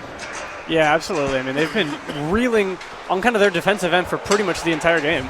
And Max Martin coming up with the tripping, the delayed penalty, as that'll go right on Cole Moore, and just got behind Martin. He was on the back check as he had the development team going in, got his stick tied up. The second penalty today against BG will be on a Martin tripping. And, you know, just like the first Bowling Green penalty of the day, Dan, not a hard one to see on the ice at all. Absolutely, no debate on that one. The first one coming from a Tyler Hodson cross-check. As this will go back for Bowling Green, we'll head to the north side of the Slater Family Ice Arena. Here, left to right from your radio dial, as this will go for the 5-on-4. 2 right back. Jamie Glantz tried the shot and then got the rebound. That'll be the number 26 of Victor Plant. He'll get his 27th point of the year for the power play goal. And you know what? This is something that we referenced earlier, Dan. To get those second chance opportunities, sometimes you just need to have those shots on goal. Exactly what happens that time. Plant able to corral the rebound of the first shot from the United States team there, and he's able to put it in the back of the net. Great job there from them. And a rough one, just got more off guard a little bit. Their 10th shot on goal will find the back of it. A 4-1 game now, but BG will be back to full strength. And Moore's a guy with plenty of experience, but if you're the United States team, that's exactly what you want. Get one in the net, you know, break the zero, and then start adding them from there. As Jack Blake gets that over to Simonovic. Then right back for Emerson. Play going to be broken up. Plant has it on his stick, tries the pass in front, but not quite, going a little bit wide and out as BG tries to rush going their own way. As Morneau ends up breaking it up. Still has it on his stick. Pass out to Ryman. He's got it. Goes up to Jack Blake. Blake going to take that to corner to Ryman. Bouncing puck in front. And then goes right back out. And again, Blake able to keep that one in. There'll be 2-on-2 battling for it. Ryman and Blake for Bowling Green, and then a little bit more as Jamie Glantz tries to get in there with that number 27 of Logan Stewart. Between the two of them, puck not going many places. Waters gets it to Duran, and back to Simonovic. Back to Duran again. The shot going wide right as that goes to Jack Blake, who's down low. Not a Falcon in front. They got 3 bunched up in the corner. Waters there also looking for the puck for himself. Tyler Hodson there, though, and Simonovic going to be at the line, keeps it in the zone. So this one going right back and out. Bowling Green able to keep it and get it going on. As that'll go for Duran. His play is going to be intercepted and then dumped right out, as this will go to Lonergram and then to Korodiak. As that'll go to Waters. Waters had it but broke it up just a bit, as this will go the other way for Plant, as he'll hit the ceiling trying to get that one cleared out. And he could have had the distance. He sure had the height, though, and that's going to send it to the south end. Yeah, not one you see every game there, but, you know, a better job by the under-18 team here, just keeping the Falcons from capitalizing on those second chances as they have for all 4 of their games so far. Since they scored the goal with Plant, it has only been a few minutes, but even so, you know, a better job on the defensive end there, not giving up anything else. Well, and just a quick turnaround as that'll go to Carithers, but exactly right. Just needing to get that going, and right now just the latest goal scored from the development team as that goes right back. Jaden Grant going to tie it up. Minville there as this goes out to Foe right at the line. Going to do a blind pass out in front. Nobody there as Minville picks it up. Just a bit of a scruffle for it. and then won it at the line. He'll take it to the corner as that goes right back out. At the line will be McKinley. He's going to choose to take that one in, and then just gets the shot, but the glove save will be made by Luke Carithers out of Maple Grove, Minnesota. Just a small mistake there from the national team. Able to keep the Falcons from scoring again there, but almost giving one up. Sammy Nelson had to just put his body on the line and dive onto the ice there, reach out his stick as far as he could to try to corral that. He sure had to. I mean, you look at it as well. The development team playing a lot more of the style of trying to force BG out to the corners, not having them in front.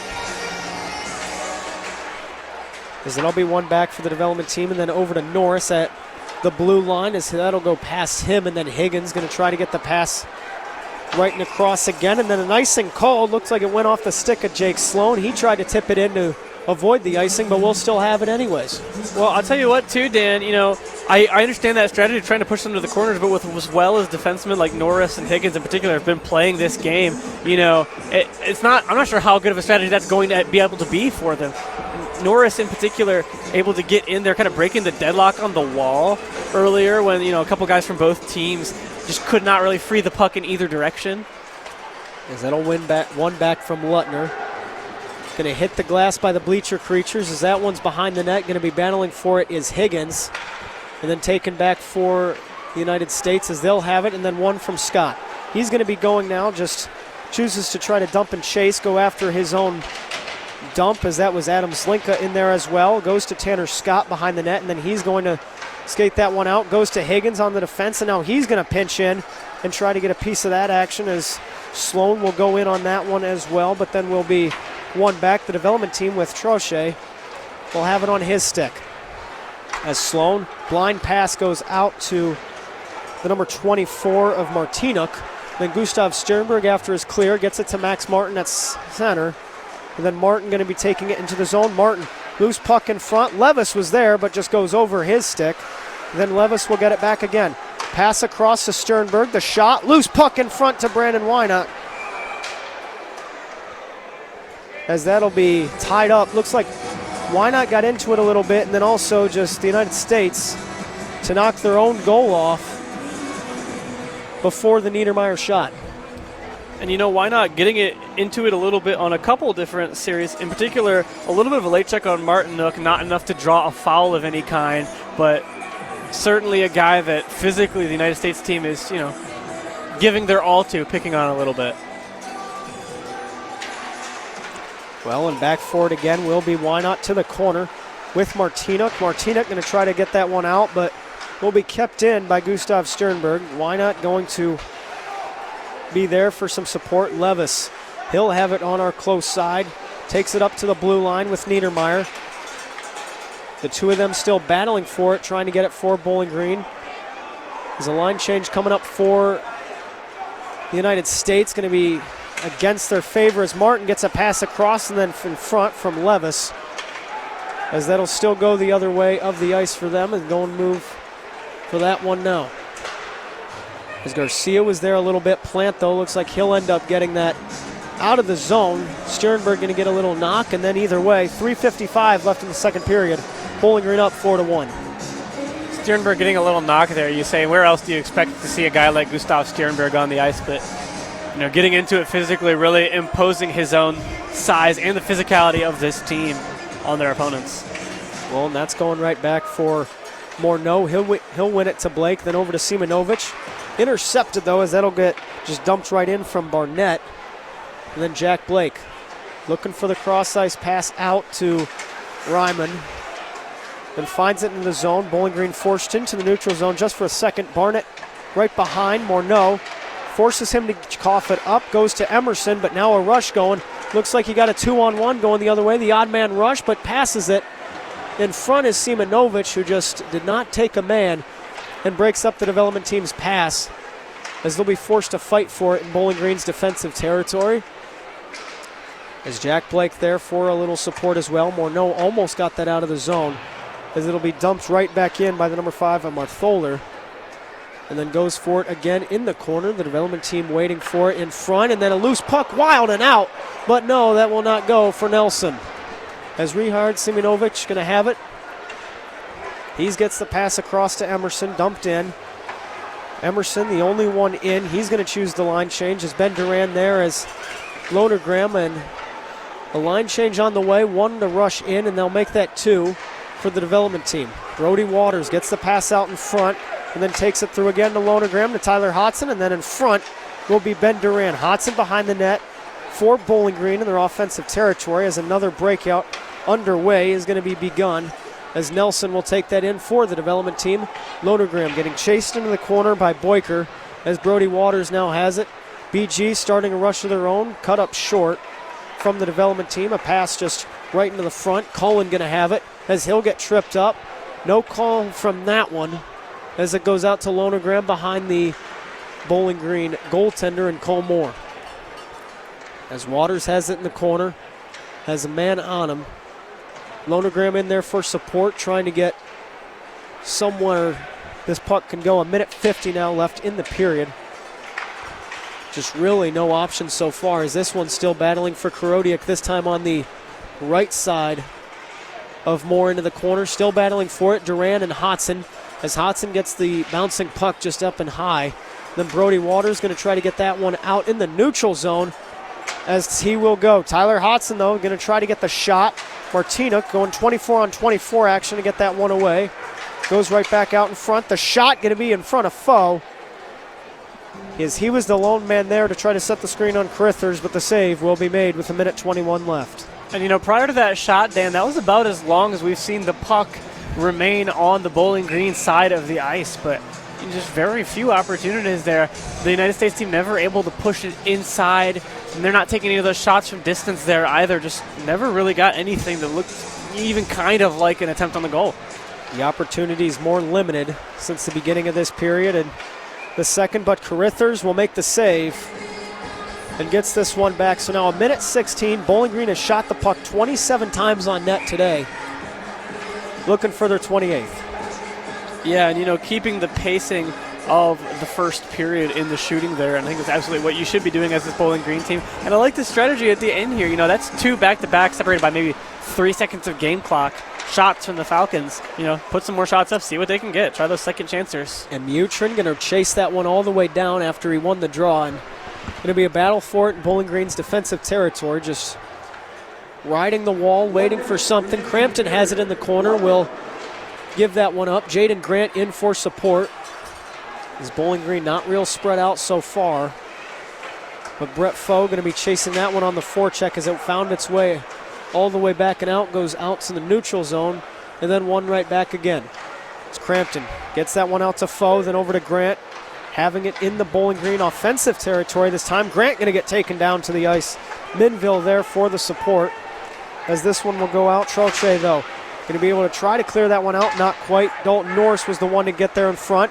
Higgins going to try to walk this puck in from the line as the shot will go and then just takes it to the similar corner. And will get cleared out from the development team.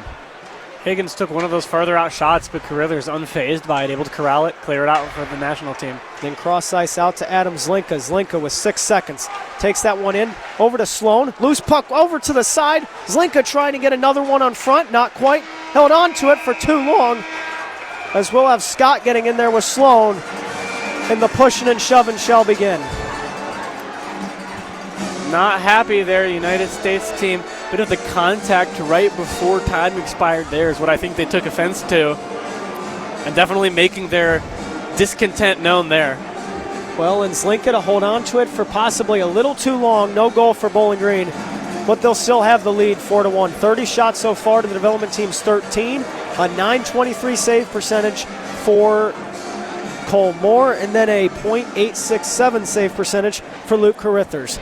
We'll be right back just in a little bit for some intermission analysis. You are listening to, WBGU 88.1 FM.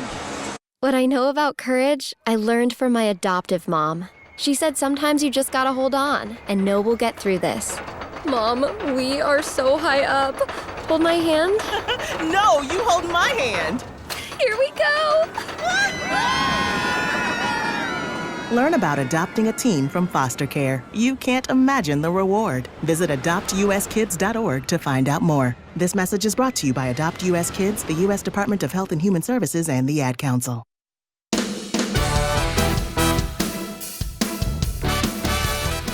The Bowling Green men's basketball team plays in their first game of 2026 on the road up in Amherst, Massachusetts to take on the UMass Minutemen on Saturday, January 3rd with tip-off set for 2 p.m. Falcon Media Sports Network will have a recap of the game on bgfalconmedia.com.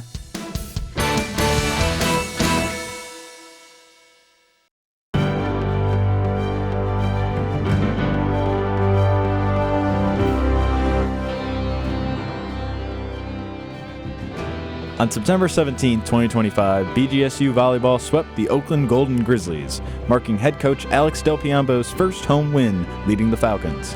Falcon Media Sports Network's Ben Korak had the call of the moment at the Stroh Center.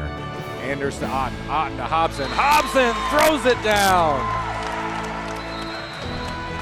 A 3-set sweep for Bowling Green and the 2025 home opener and the first home win for head coach Alex Del Piombo. This has been a Falcon Media Sports Network featured call.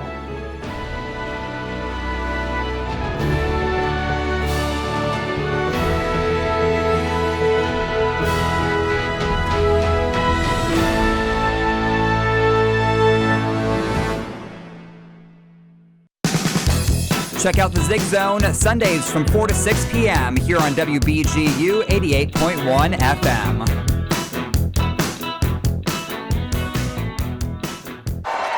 Well, the second intermission report brought to you in memory of Marta Crow, Falcon hockey fanatic and avid Falcon hockey on WBGU 88.1 FM listener.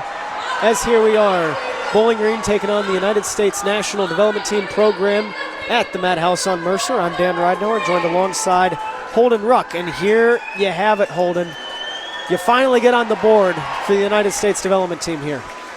Yeah, you do, and I think it's good to break that scoring drought for them, to get on the board. Getting shut out, never a good feeling through any number of periods for a team, but the Falcons matched their first period total, adding another 2 goals, and they just really kept the pressures on. 44 shots and 30 shots on goal compared to the 23 shots and 13 shots on goal for the development team. I will say, though, a much improved mark in that second period for them. Only 5 shots and 3 shots on goal in the first period for the United States team, 18 and 10 in the second, including connecting on that power play. So definitely offensively a much better showing for that team.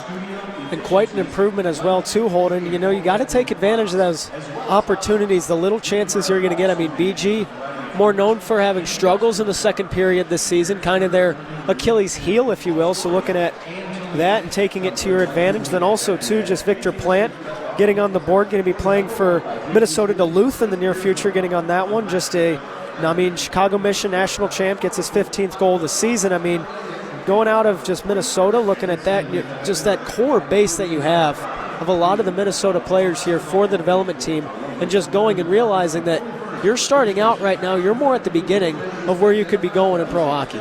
Absolutely. I mean, it's clear just a ton of budding talent on this team. You know, we talked about that gap, making it difficult to kind of evaluate how this one might go. You know, a lot of, 17-year-old players on this under-18 team, obviously. But, I mean, even so, clearly still, giving Bowling Green a challenge despite, being down the 3 goals right now. In particular, Luke Carruthers having himself a good game. The .867 save percentage is above his season average you mentioned earlier of the .852. So 26 saves with the 4 goals allowed. You don't like to see the 4 goals allowed, but I mean a good percentage there considering the number of shots Bowling Green has put on you.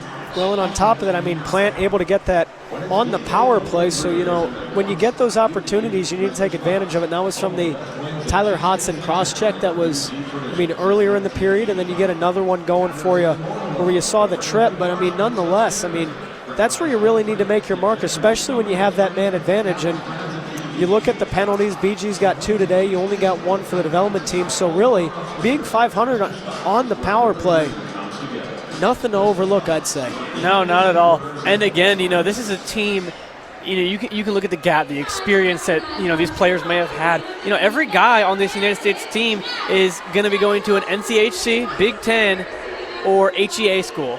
I mean, that's top notch, that's top caliber. This goalie, this goaltender, we're talking about having a good game for this United States team. He's committed to Western Michigan, the reigning national champions in collegiate hockey. So, I mean, these are top caliber players. So anything that you can do successfully against them, you got to count as a win, even though this game isn't necessarily the most important circled one in the scheme of the Falcons season. Well, exactly. I mean, you look at the goals so far this season, that's their 80th goal. I mean, you look at the goals they've given up over 100, however. So you kind of got to look at that ratio of things and how much you get and then how much goes, against you on your record. But for a team that's only 25% on the power play to be 50 tonight, I'd say is nothing you want to overlook. And then also, too, just taking it for the development team a little bit more. I mean, A.J. Francisco trying to get there a little bit, and Casey Mutrin there also with the assist, and so is Glantz. And then you get it a little bit more, but that really, I'd say the Achilles heel of that period against the national development team was that moment where we just saw the quick rush in for Quinn Emerson and really just took advantage of it against the development team and really just got the long pass from Sternberg and was just had to slide it right in past Carithers. Yeah, and I mean, a long streaking pass from Noah Morneau from the Falcons' own defensive end. It's an opportunity for the Falcons to score, and Quinn Emerson did, but it's really just the exposure of being kind of out of position or caught, playing too far up for the defensive line there for the United States team. I mean, Emerson did not have much difficulty getting past him at all. I know you're going to have an easier time, chasing down the puck when you start skating forwards, have your time to get, build up your speed as compared to skating backwards and trying to pivot to keep it out of the goal zone. But even so, I mean, it was pretty effortless for Emerson to get up to speed and put it right in the net. Well, exactly. And the big part, too, for the United States defense is just been they're trying to pinch. They're trying to keep it in the zone because they know they can't let BG get a rush going. The thing is, though, Holden, when you're going to pinch, you got to be just 1,000% sure that you're going to get that puck or that you're going to impact the play in some way, shape, or form that's going to slow down the opponent and keep it in the offensive zone. And the thing is that hasn't been the case every time. You're seeing rushes and outbreaks going for Bowling Green where they start getting the 2-on-1, 3-on-1s, going the opposite length of the ice. And that's a difficult thing to process, especially for Carithers, leaving them all alone. And on top of that, you have a team that, when you look at the times that they've had the chance to move the puck up the ice towards the Falcons' goal, they haven't been that good at the passing end. A lot of these times where we said they weren't able to capitalize on these second chance goals, it was kind of based around the fact that they weren't able to get a second stick on them at all. And this has been true for some of their passes, just trying to move up the ice and have chances on the goals. A lot of times they're mishandling it, letting it get off the stick, and then having to kind of play chase down with a Bowling Green defender who's already ready there trying to steal the puck. Whereas you look at the passing for Bowling Green a lot more times where they're able to just get their stick on top of it, control it, either look for a shot or look for the next guy that you want to touch the puck. The United States team just kind of throwing errant passes around by comparison. That's something they really need to clean up if they're going to be able to put any more goals on the board tonight. Well, and while the passing game for Bowling Green has been, I would say it's been more of an improvement and more kind of just been that quicker edge that they got against the development team, we're still seeing some opportunities where the United States development team's just getting in there, forcing the pressure, and we're seeing a lot of blind passes from the orange and brown, and it's leading to just opportunities being cut a little bit short. It's leading to opportunities going the other way for the development team, but as we were saying as well, the development team, they get those first opportunities, but they can't capitalize them. They're having a difficult time, whether with the rebound, getting that shot after getting the puck, or really, too, like we talked about a lot, once they get that pass, not quite connecting on it, and it just goes the opposite way. And I think, to Bowling Green's end of kind of sending those passes where you can't really see where they're going, I think we saw that develop more in the second period as it went on. It feels like they're kind of just basing it off of what the United States team has shown them. They know this team isn't consistently connecting and getting the puck in front of their goal. They're willing to kind of send it and let their guys chase after it because the odds are on these second chance opportunities, a Falcon's going to be the guy to get a stick on it, control it, and find another look at the goal or to another skater who has a chance at the goal. Well, and you know that's going to be the opportunities. You know that's the advantages that you want to just take advantage for yourself, and you realize that's a big factor in this so far. So just overall, Holden, before we look at the NCAA scores, just kind of get back into the swing of things here, is there kind of a key, kind of a, one big thing that you're looking at for the development team to improve on or for Bowling Green to capitalize with? Well, I think the same thing goes both ways. It feels that Bowling Green has been able to maintain possession on the offensive end because they're not turning it over on as many passes as the United States team is. So I think this key that goes both ways. If the United States team can connect on more of their passes, really control things, kind of slow things down, which isn't what Bowling Green wants to let them do, but if they can kind of slow things down when they are in transition and especially on the offensive end of the ice, I think they'll have a real chance to start cutting back at this lead. Well, they're going to have to do it quick. They got 3 goals for one period. I mean, Bowling Green, though, with the defensive side of things, Sternberg being in the lineup has been huge for them so far, able to not only get a goal but just stand up defensively, whether being physical as he always is, ever keeping the puck in the zone, seeing a lot of those opportunities go in your favor is really just what they need for BG to get those guys who aren't afraid to pinch in, who aren't afraid to get those hits going and get the puck on the stick. Now here we go, though, for around the NCAA. Michigan State, Michigan Tech, the Spartans at the end of 2 lead the Michigan Tech Huskies by a score of 2-0. Western Michigan and Wisconsin is still 0-0 as that just begun in the first period. Boston College going to defeat Lake Superior by a final score of 4-3. Merrimack will defeat Vermont 5-4. RIT and Clarkson, that's going to go to the Golden Knights. That'll be a 3-2 victory over the RIT Tigers. And last but not least, a former conference member in the CCHA, the Miami of Ohio Redhawks will defeat the Ferris State Bulldogs by a final score of 4-2. Anyways, that's going to be all we got. We got a few minutes coming up until the third period. Don't go anywhere. You're listening to WBGU 88.1 FM.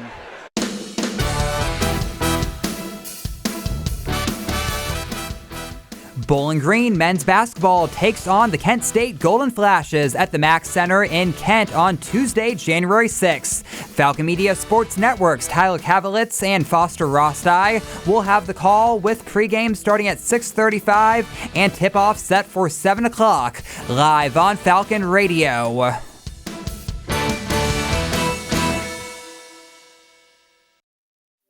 always had to be so good, no one could ignore me. Carve my path with data and drive. But some people only see who I am on paper. The paper ceiling, the limitations from degree screens to stereotypes that are holding back over 70 million stars. Workers skilled through alternative routes, rather than a bachelor's degree. It's time for skills to speak for themselves. Find resources for breaking through barriers at tearthepaperceiling.org. Brought to you by Opportunity at Work and the Ad Council.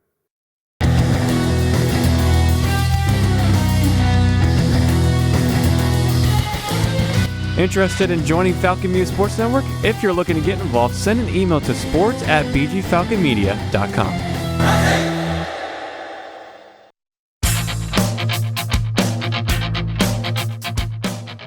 On Saturday, January 10th, the Falcon hockey team continues their weekend series in Big Rapids, Michigan to take on the Ferris State Bulldogs. Saturday's puck drop is set for 6:07 p.m. Falcon Media Sports Network's Ben Korak will have live play-by-play coverage on WBGU 88.1 FM, the home of Falcon hockey.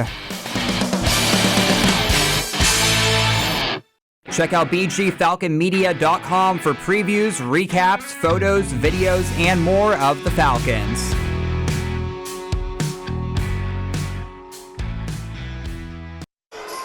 And welcome back to the Madhouse on Mercer, as here we are about to start the third and final period of regulation here between the United States National Development Program and the Bowling Green State University Falcons. Thank you so much for joining us, everybody. I'm Dan Ridenauer, joined alongside Holden Ruck. And here you go. BG has a 4-1 lead. And what else do you see? Yeah, I mean, we talked about it during the intermission. Bowling Green, just a consistent high volume of shots on goal, and second chance looks. They're just getting a lot of sticks on pucks in front of the United States goal. And as silly as that sounds, those second chance opportunities, that resiliency when the first shot doesn't go down, it's been a big key for them to be successful in general, but especially for tonight, their success has all come from that. It really has been, and that's just the deciding, part of your sea of it is that rebound side of things, and just how Bowling Green, they get the rebounds, they get those second chances to capitalize on. That's not quite the case currently for the development team, and you talk about it a lot that you need to get those, whether it's from the interception, you battle hard for it in the corner, then fight for the puck and you get it. but you don't quite hold on to it. So really just kind of starting with that, or you get the shot, it gets saved by Moore, but either way, you got to try to get those second chances here, and so far not seeing those from the United States national team. No, when you look at the national team, they average just under 3 goals per game scored for themselves, and they average just over 4 goals allowed. So when you look at this 4-1 margin right here, you know, you think they, number one, like to not give up more, but also want to cut it back, make it look a little bit closer. You know, for them, a lot of it is just performing at the same standard that you set for yourself. So we'll see how they're able to close this final period. If they can cut back into the lead at all, compete in this one, or at least make it closer. Well, and look forward to what is in store as Bowling Green holds the 3-goal lead. While it is possible to score 3 goals in one period, it is not likely, and it will require more effort than not for the United States to try to get a hold of it here in this exhibition game before Bowling Green will close out the 2025 campaign and look to 2026, where they will take on the Ohio State Buckeyes. Yeah, last game here at the Slater, last game for the Falcons of this calendar year, but still much more going on in this season soon. That series, a little road trip to Columbus and then back here at the Slater, going to be a good one and a big test. Well, it'll be one back for Higgins and then drawn back and through, as this will go right into the corner, as looks like Quinn Emerson trying to get in there on that one with Martinuk, as this will be rolled right back and along. Still in the offensive zone for Bowling Green is Higgins with Noah Morneau. Morneau has the puck in the corner to Quinn Emerson. He tried to get a shot on that one, not quite able to connect it away, as this will go out to center. In front to Higgins, puck knocked away though. Plant going to be with Higgins to the corner. Cullen tries to get it, but will pass that one out in front. And now we're going to see a new man in net, Tyler Palmer, to make the save. Tyler Palmer back in after a little bit of time during the second period, notably there to allow the only goal for the United States team. Some more time here in the third period to make the percentage look a little better, get some more reps, and make up for that missed goal. Not that that's all on him, obviously, but an 8 even saving percentage for him right now. Well, it'll be one back for the development team, as that will be the shot and then knocked away from Wattier. Goes to the corner, will be Stewart. He's got Ben Duran on him, looking for the man to get open and through. Brody Waters going to intercept the pass in the middle. We'll have an icing coming up as Tyler Hodson not able to get down there in time. Bit of a slow start. Another stoppage just 53 seconds into this third period. But I think the momentum is really going to have to come from the United States team if this third period is going to be, much of an exciting one for the fans here. Falcon fans will definitely be happy to score some more goals. United States team really wants to keep it interesting at this point, I think. Well, Ben Duran to take the draw, and then going back for that one against Stewart. Going to still be kept in, but not for long, as Waters will win that one back and then goes over to Tyler Hodson. Hodson, the shot in the offensive zone, going to be a little bit harsh and then up and away, as that one will go out to Bearchild. He's going to clear that one in and then back to Palmer. In front, going back and through again. Waters going to be there on Nelson, trying to get this one back and through. Going to be Barnett to clear that one in. Tyler Palmer, going to be Breck McKinley, waiting for that one back again, as that'll go out to Niedermeyer. Niedermeyer to Grant, waiting for something, and then Trochet going to be there, gives it up to Jeremy Minville. Minville going to dump that puck in, and then gets it out to Grant, and then out to Niedermeyer as well. And then Gustav Sternberg, they're going to be there on the support system, waiting for that one away. As the United States will have it out in center, drawn back and then through is Niedermeyer. He still has it on his own, and then goes back for it to Sternberg again, and then Minville off his skate will find it over to Higgins, then pass to Minville, not quite. The rush in there to almost work, as Luke Carithers will make the stop. Sort of the same that we've seen just over 2 minutes into this final frame here. The Falcons really dominating the offensive time with the puck. Well, so far just been dominant for Bowling Green and what they want in their favor. As this will go back and then through again, out. It looks like the United States almost had a bit of a rush going, but it'll be cut a little bit short as the puck will go out of play. I'm curious to see if the United States is able to build any momentum here. in this final frame. Just the little stoppages like that, losing possession in his faceoff could be an important one to see if they can get anything going. Well, and a quick whistle, just an infraction from center. We'll have to begin as Wyatt Cullen going to be taking the draw this time against Jake Sloan. Sloan representing Bowling Green as this one goes out for Jack Blake to dump that into Zlinka. Zlinka into Sloan. High and out. The shot from Blake as he'll get knocked down. Goes into the corner for Francisco. Sloan there on the pressure. Going to center, that'll go for Jack Blake, going to clear that one in. And then goes to the corner, back again will be Carithers, who tries to ramp it around. Going out, though, will be Why Not, and then we'll have a bit of a breakup on that, and that'll be all. Well, somebody had to buy whistles for the refs, so they might as well use them, right? Exactly. A good way to analyze that one, and we'll be back for it again as Connor Levis going to be taking the draw for Bowling Green. Logan Stewart on the opposite end in the Stars and Stripes as we'll have another whistle. I'm just going to stop it there.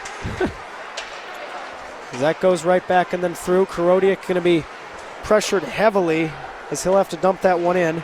Jamie Glantz giving him absolutely no time to get a play started as that goes in and then back and through. Levis going to be there for support. Tried to get that one out. Not quite anybody there. Why not? Looking to keep it in the zone as that one goes out to Martin. Martin goes out to Lonegram. Lonegram the shot wide to the right as it looks like that barely went off just the body of the number 14 of Lutner. Then found its way to the opposite end down low as Lonegram has it into the neutral zone. Taking that one back and through out to Why Not again. Has it behind on the rush. The development team here looking for another breakout as that one goes out to center and then will be dumped in by the number 14 of Lutner. Goes out to Dalton Norris, waiting for this one back again. Morneau gets it out to Quinn Emerson. Emerson there has one on him. Going to try to dump that one out and then through. Higgins has it up high, but he'll lose it for a second out to the neutral zone. Gets it back out and through to Emerson again, and then Noah Morneau to win it as Ryman gets it to Norris. Emerson to Morneau in the corner again. Battling for it will be Quinn Emerson as he gets that one out to Noah Morneau. Just tried a Patrick Kane style shot on the corner. Not much of a place to go for it as now Crampton on the rush with Emerson. The development team has it their own way. Bearchild the shot. Going to go right on of Palmer. There'll be no goal with the save made. You know, it could just be my perspective from up here, but it looked like Dane Boyker had a bit of an opportunity straight on with Tyler Palmer. He elected to pass it out and, ultimately doesn't go down. I'm kind of curious by that selection there. I felt like he might have a better chance at the net if he took it from center ice, but I guess that's why he's down there and I'm up here. Well, the defensive pressure so far standing up for the development team as Hodson tries to clear that one out and will get stopped just a bit short, but Braden Crampton looking for the breakout pass, finds Tyler Hodson, and then Ben Duran alone on the far side to chase that one in. Goes out to Waters down low, then high up to Crampton. Over to McKinley on the right corner on the blue line as they're still battling for it and gets it right back up and again. As Hodson going to regain possession of it, finds Duran just through his feet though. Going to have to get it on net, is not quite. Waters though going to get a little tied up with Luke Carithers as the net will go off.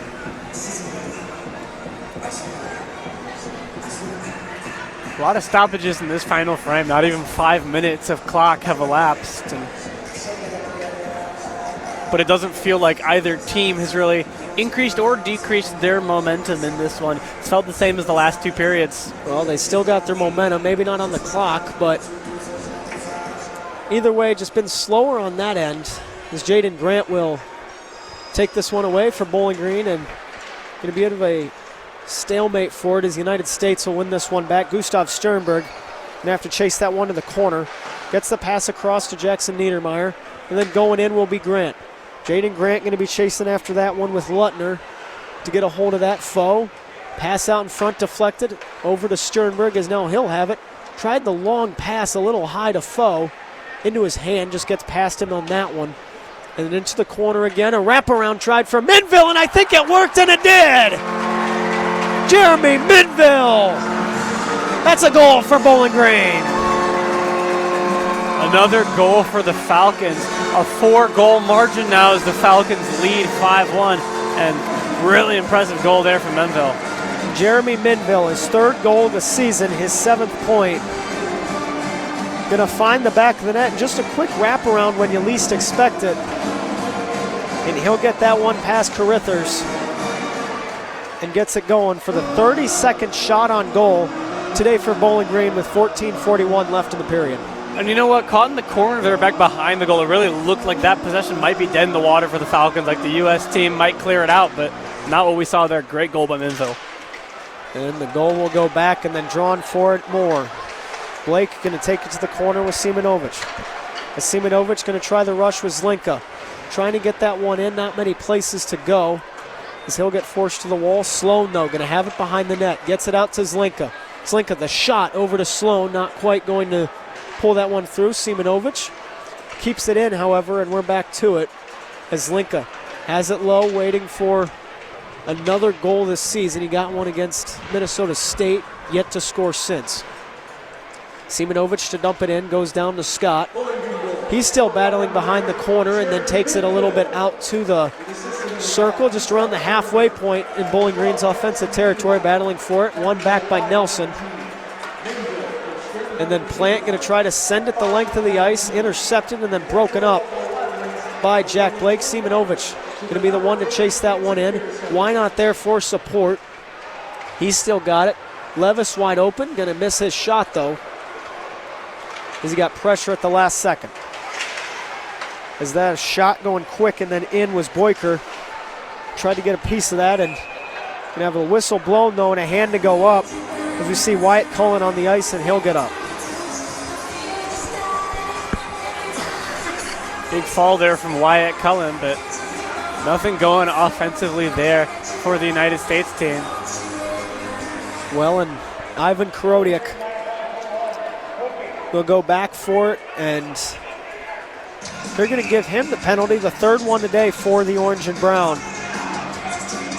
As so far that'll go, and there'll be a little bit more, but either way. And on the replay of that one, you can really see Korodiak get involved in the fall there, an understandable whistle there. Well, Korodiak, a more undisciplined individual on the Bowling Green side of things. As this goes back, Francisco, the shot right in front, just looking for that is Mutrin, who's standing as a screen on Palmer, and that might be another. Ben Duran got down to it just on the level of Wyatt Cullen. No penalty there.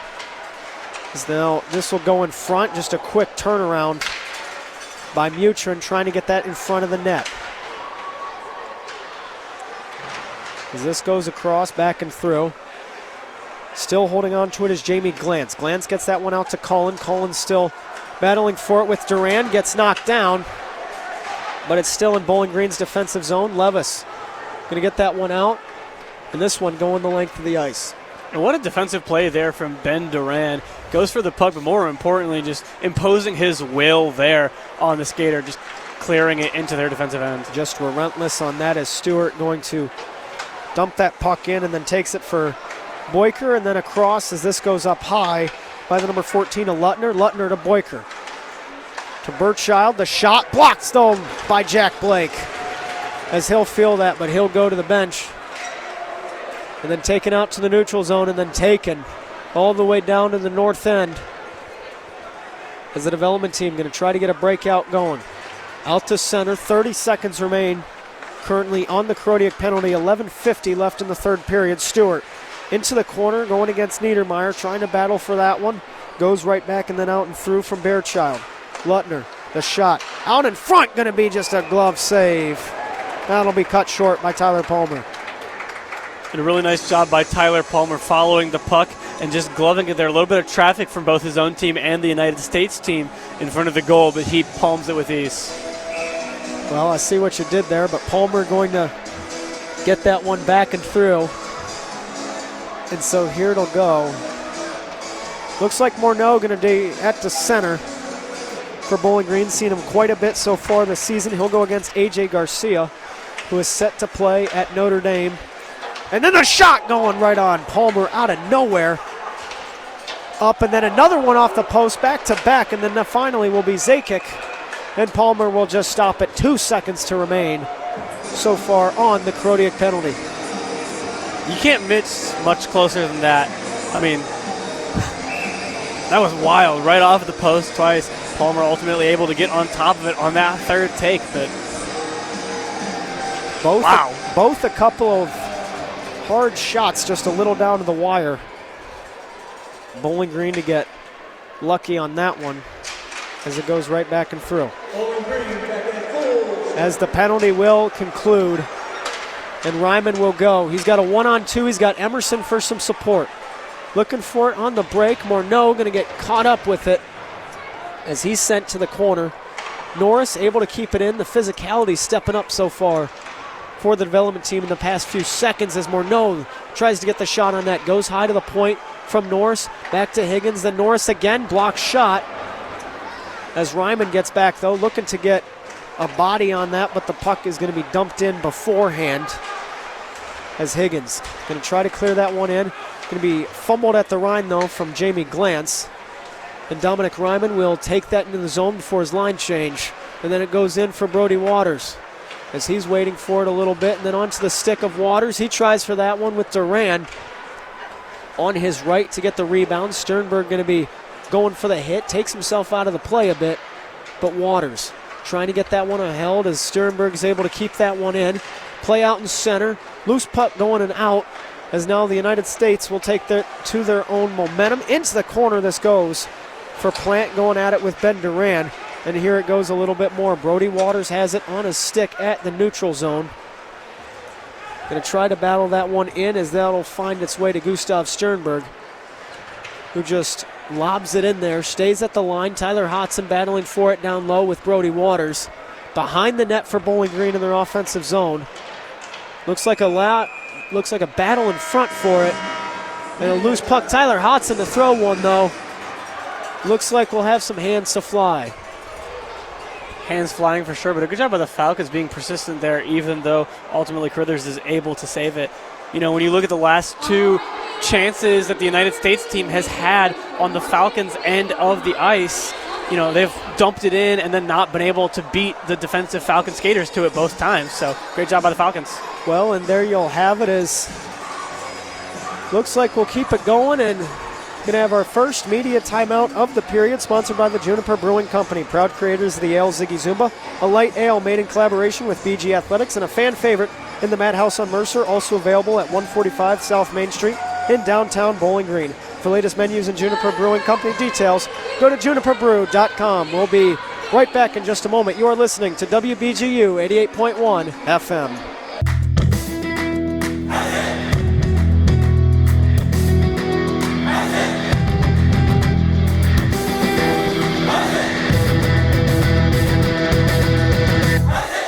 Falcon Media Sports Network produces more feature stories about BGSU athletics than any other media outlet. Make sure to head over to bgfalconmedia.com and follow Falcon Media Sports Network at BG_FMSN on Twitter/X and BG Falcon Media on Instagram and Facebook to stay up to date with all of our content. Ben Korak and the Falcon Media Sports Network crew covering the Falcon hockey team throughout the season.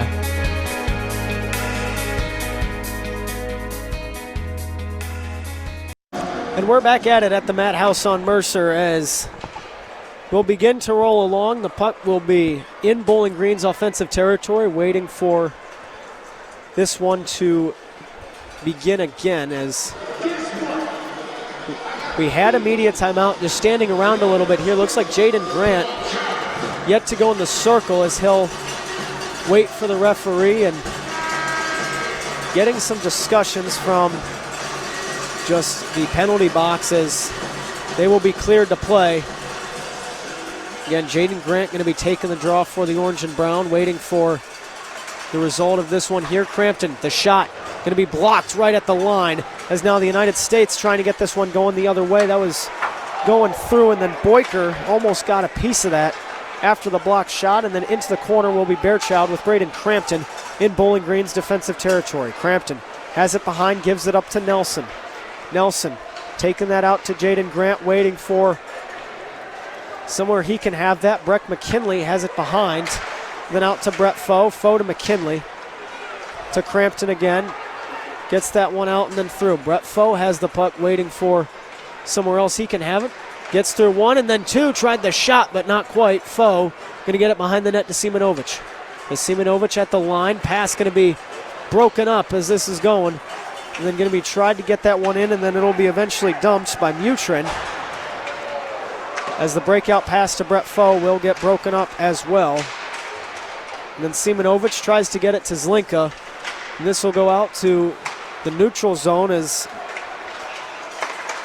the United States had possession of it for just a second, but Zlinka will regain it for the Falcons and then goes to the corner will be Sloan.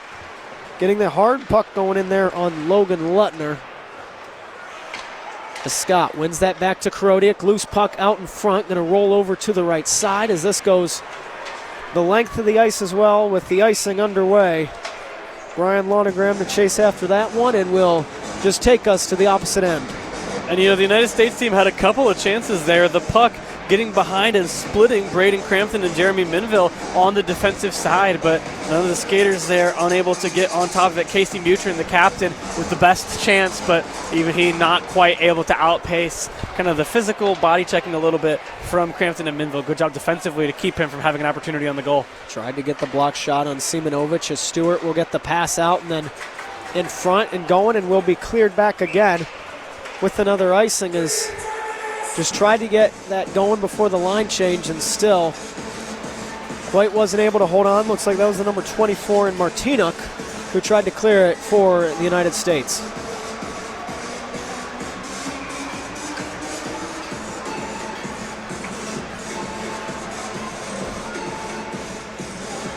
Well, so we'll get back for it. Levis has it at the line out to Higgins.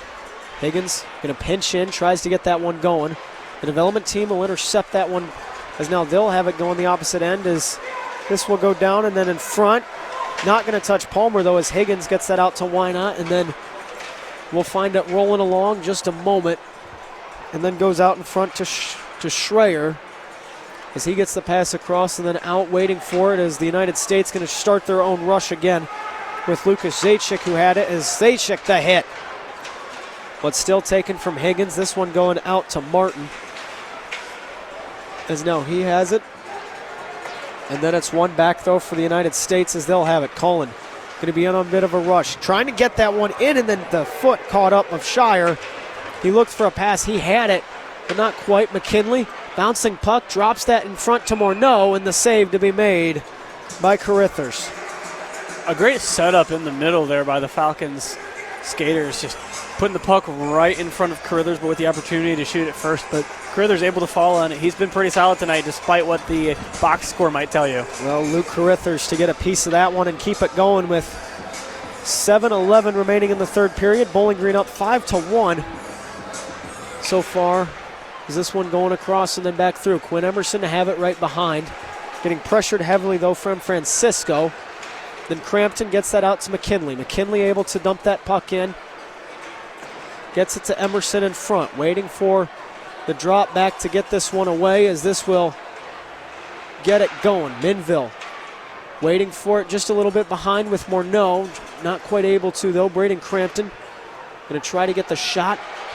Still holding on to it in the corner. Loose puck in front and another one almost in front for Morneau. And now the gloves are going to fly just a little bit more in the extracurriculars to boil over. We got at least one player from both sides down on the ice there, and about time. You expected things would boil over at some points, and 6:40 left in this one. You can see it pretty clearly. Some nice shots exchanged there. AJ Francisco, no Morneau getting into it. Morneau tried to get the rebound and decided to stir the pot, and looks like it will be a couple others, though, going to the box. AJ Francisco, as you just mentioned, is going to head to that one, and then Braden Crampton to be the other.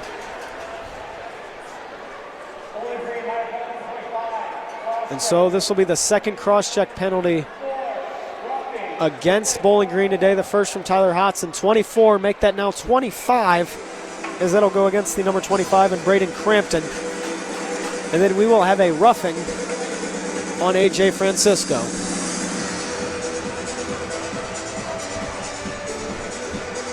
And so back for it again will continue onward. Looks like Brett Foe will be the one to take the draw for the Orange and Brown. Gustav Sternberg, the lone defenseman for Bowling Green, getting this one back and then dropped. And another one coming up. Brody Waters loses his stick in a loud slash. It looks like the development team will now have 3 in the box, or 3 on the ice, excuse me, 2 in the box, as that's going to go against, that's going to be against the number 19 in Lucas Zajac, his second penalty today, and it'll be due to a slashing. Quick one there from the United States team, and another opportunity for the Falcons to continue pouring on, add on to this lead. Probably the best they'll have for the rest of this one. Well, with only 6 minutes and 36 seconds left, BG not quite looking to stat bad here or try to regain a lead. Just got to play as hard as you can, conserve energy, and avoid injury. As that goes out to Higgins. Higgins to drop it back to Sternberg. Sternberg going to be on the rush with only 3 out there for the development team. As Sternberg gets past just one in going over to Emerson. As Emerson the pass to Higgins, knocked out of the zone, not quite, as that was just taken away by Martinuk. And then it goes for Higgins. Higgins now to have it right at center. The short pass going to get it across to Ryman. Ryman drops back to Higgins. Higgins to Sternberg. Sternberg to Higgins, as Higgins going to choose to walk this one in. A shot over and out, as that'll get a blocked on that one. Then Sternberg pinching in, going to get a piece of it as well. Rolling puck going out for Higgins. Takes it to the corner, will be Quinn Emerson. Then will be Gustav Sternberg. Sternberg out to Ryman. With a minute left on the original A.J. Francisco penalty. As Higgins will shoot it and then go over from Sternberg, but not quite. The one-timer attempted by Gustav Sternberg.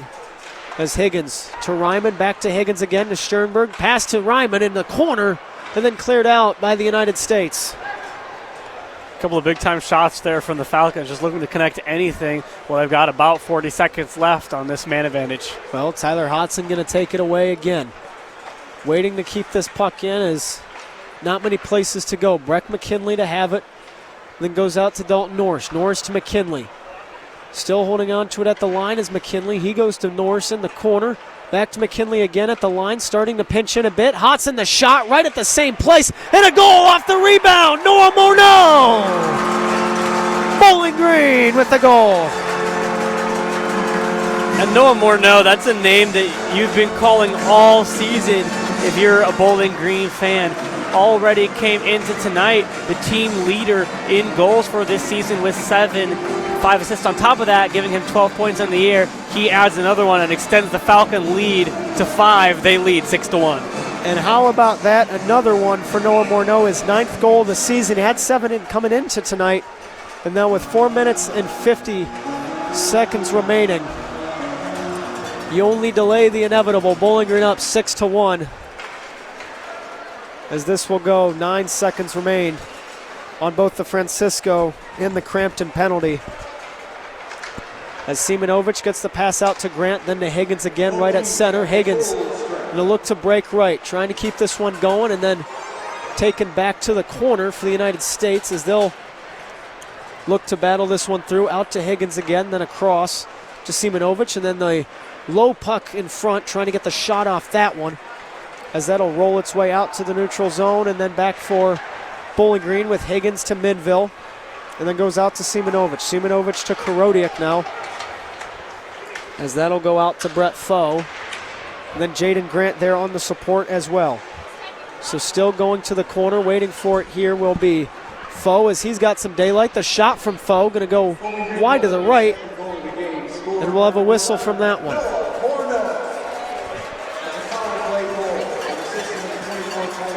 And what a night here for the Falcons. You know, a team, that we often associate with, having a colder second period, not being the most consistent throughout the game. Dan, they've got 2 goals in all 3 periods tonight. They really do, and you look at that and just adding on to the streak and starting to build on it, and really taking advantages and just using them to the momentum for this third period, as this is out to the neutral zone. Zlinka going to try to clear that one in, gets it back to Sloan, and we'll have a hit there from Scott. as Scott's getting into it a little bit more, and now he's got 2 on him. And Scott trying to get some shoving going, and now Ivan Korodiak to step in with Jack Blake.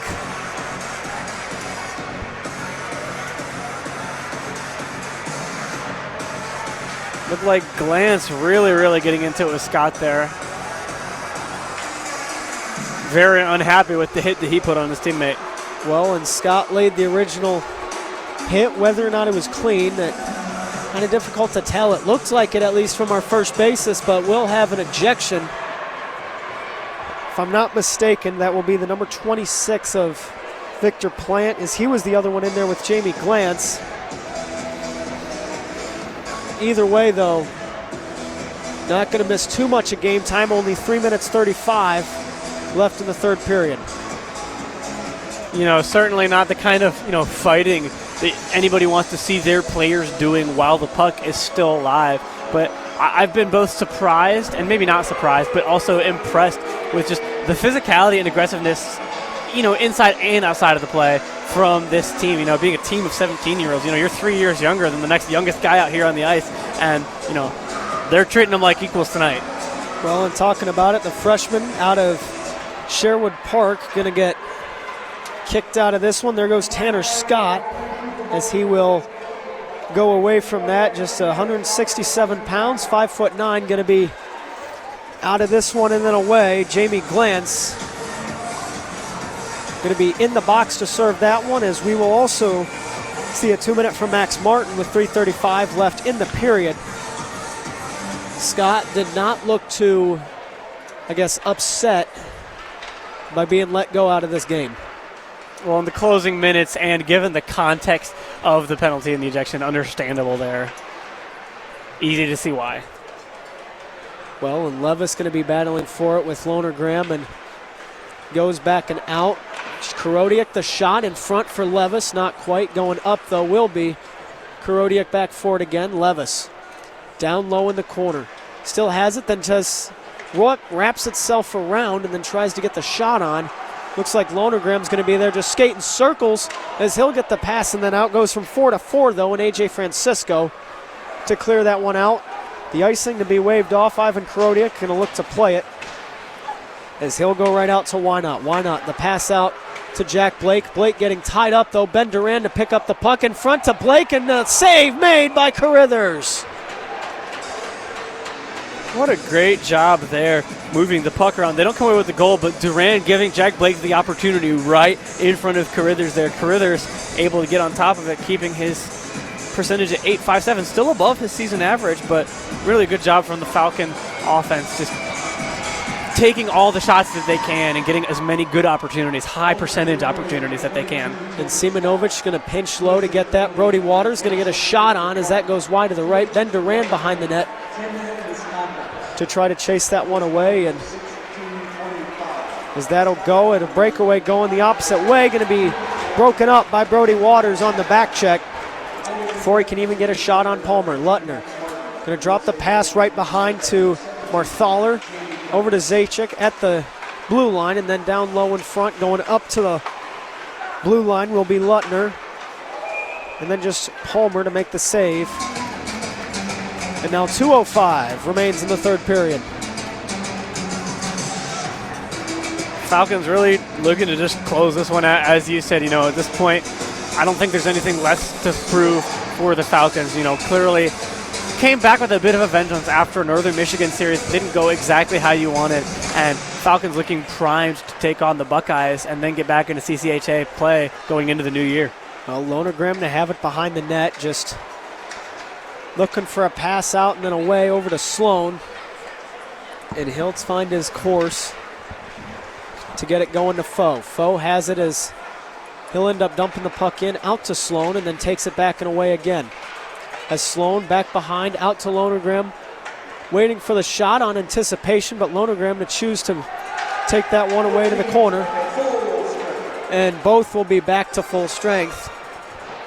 The $1:28 remaining in the period and the rest of this game. Sloan takes it to the corner and then drops it back to Schreier as Wynot's down low trying to get that one away, as Blake Going to try to get a shot wide to the right. Simonovic going to have it at the line. Still taking it after. The United States, though, going to have a bit of a rush going their own way. Going in front will be Jamie Glantz, as his shot just on Palmer going to be broken up a little bit wide to the right. And Brett Foe will give it up as well. Going to start another rush as Trottier trying to get that one in. His grandfather played over 1,200 games in the National Hockey League for the Islanders and the Penguins. But either way, he'll get offside with 45 seconds left in the third period. Not much left here for the Falcons, even with the puck on their own defensive end. One more time here, just under a minute to go. Not giving anything else up here. The one goal they gave up, that's it for the mark. That's the mark for the night, and I think that's going to be as huge for them going forward as the 6 goals they scored. Well, and 42 shots on net for 6 goals with 35 seconds here. As the development team now has it at center. Waiting for a little bit more and then goes right back for Korodiak behind Palmer. Palmer to go to Lonergram, as this will just be knocked in by Zlinka. Levis there as Carithers. Going to knock that one back. Levis behind the net. Has the puck on his stick. Zlinka in front trying to get that one away, but not quite. As now the development team going to try one more breakout, and we'll have a penalty coming up. It looks like Zlinka on the ice. And some extra words as Max Martin will talk to the United States bench. And the Falcons going to end their victory on the power play. United States team certainly going down, swinging there as number 12, Casey Mutrin, the captain, will go to the box, giving the somewhat meaningless but 6.6 second power play here. Well, the United States development team will fall to 4-11, 8-20-1 on the year. 5 seconds now remain. Lonergram, the shot almost screened. Why not? Had a piece of it, but not quite, and that will do it. Bowling Green gets the victory at the Madhouse on Mercer to end the year against the United States National Development Program. A final score holding a 6-1.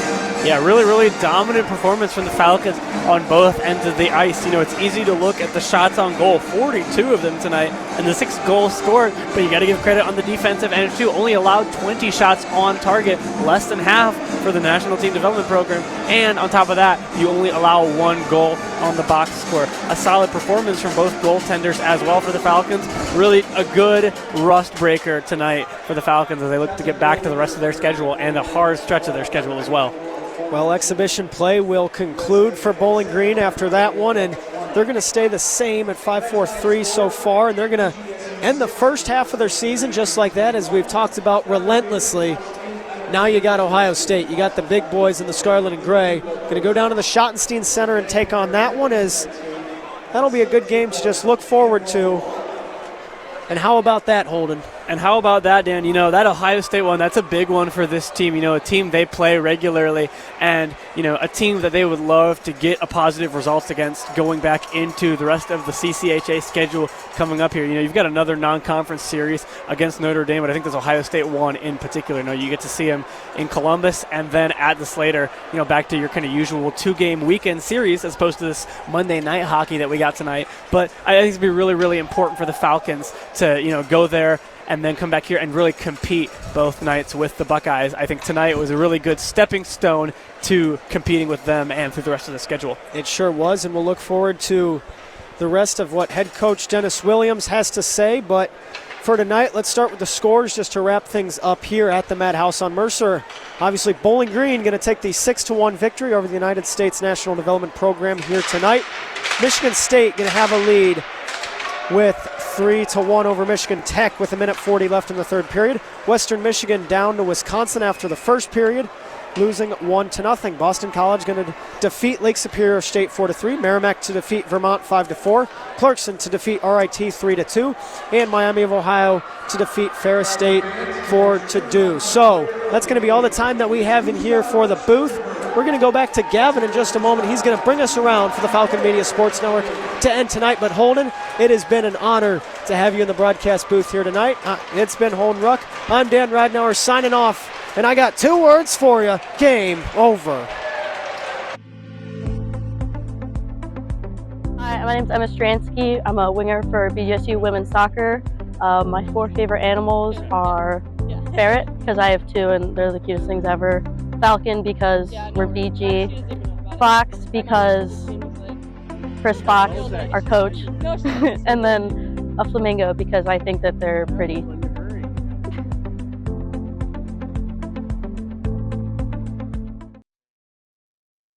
Phone's blowing up, but you're in the driver's seat. Ignore the buzz, keep your eyes on the street.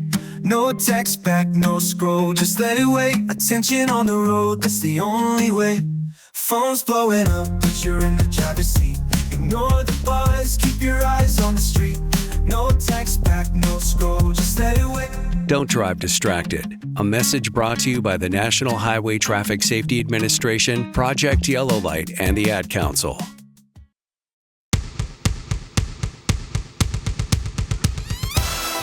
The BGSU women's basketball team returns home to the Stroh Center to take on the Central Michigan Chippewas on Saturday, January 3rd at 2 p.m. Falcon Media Sports Network's Lucas Kleinmeyer and Trey Kennedy will have the call live on WBGU 88.1 FM with pregame slated to start at 1:45.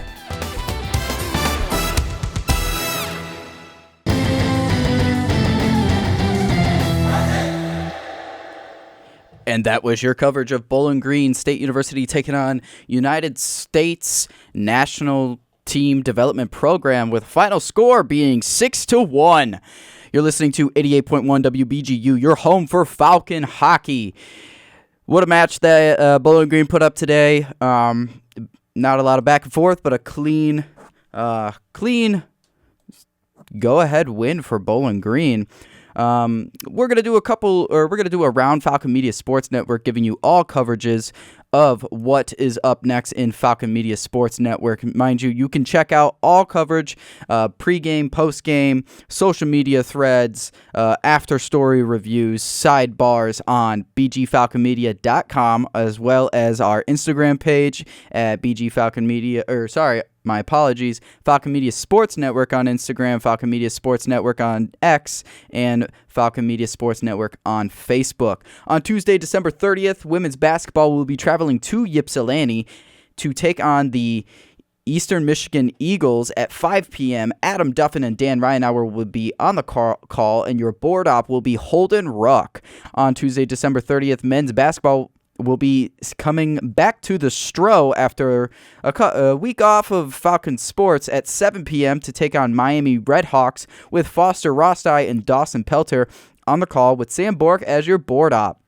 Friday, January 2nd, we will have a puck drop in Columbus, Ohio for BG hockey team taking on the Buckeyes in Columbus. Ben Korak and Nathan Burkett will be on the call, and me, Gavin Gill, will be your board op. Saturday, January 3rd, women's basketball at 2 p.m. tip-off will be in the Stroh to take on Central Michigan, with Lucas Kleinmeyer, Trey Kennedy will be on the call, and Holden Ruck will be board opping for you guys. Saturday, January 3rd, men's basketball at 2 p.m. There will be a tip-off will be at 2 p.m. in Mullins Center, Massachusetts, as men's basketball takes on UMass. There will be no broadcast as of this moment, so make sure to head over to bgfalconmedia.com for the recap of the event and a sidebar of that event. Finally, wrapping up your week on January 3rd, puck drop at 6:07 in the Slater Family Ice Arena. BG will be finishing their series with Ohio State at home, with Ben Korak on the call. Ben Korak and Nathan Burkett will be on the call, and your board op will be Holden Ruck. That game has currently, from what I've seen as of right now, that game is sold out in the Slater Family Ice Arena. So if you can't get tickets to the game, tune into 88.1 WBGU, your home for Falcon hockey, for full coverage of that event. Should be a good one. The Buckeyes coming into town. Slater Family Ice Arena will be sold out. And should be a good Saturday night for the Falcons. That wraps up your coverage of BG taking on the United States National Team Development Program with a final score of 6-1. You're listening to 88.1 WBGU. I'd like to thank Dan Ryanauer and Holden Ruck for the call. This is Gavin Gill on 88.1 WBGU, your home for Falcon hockey.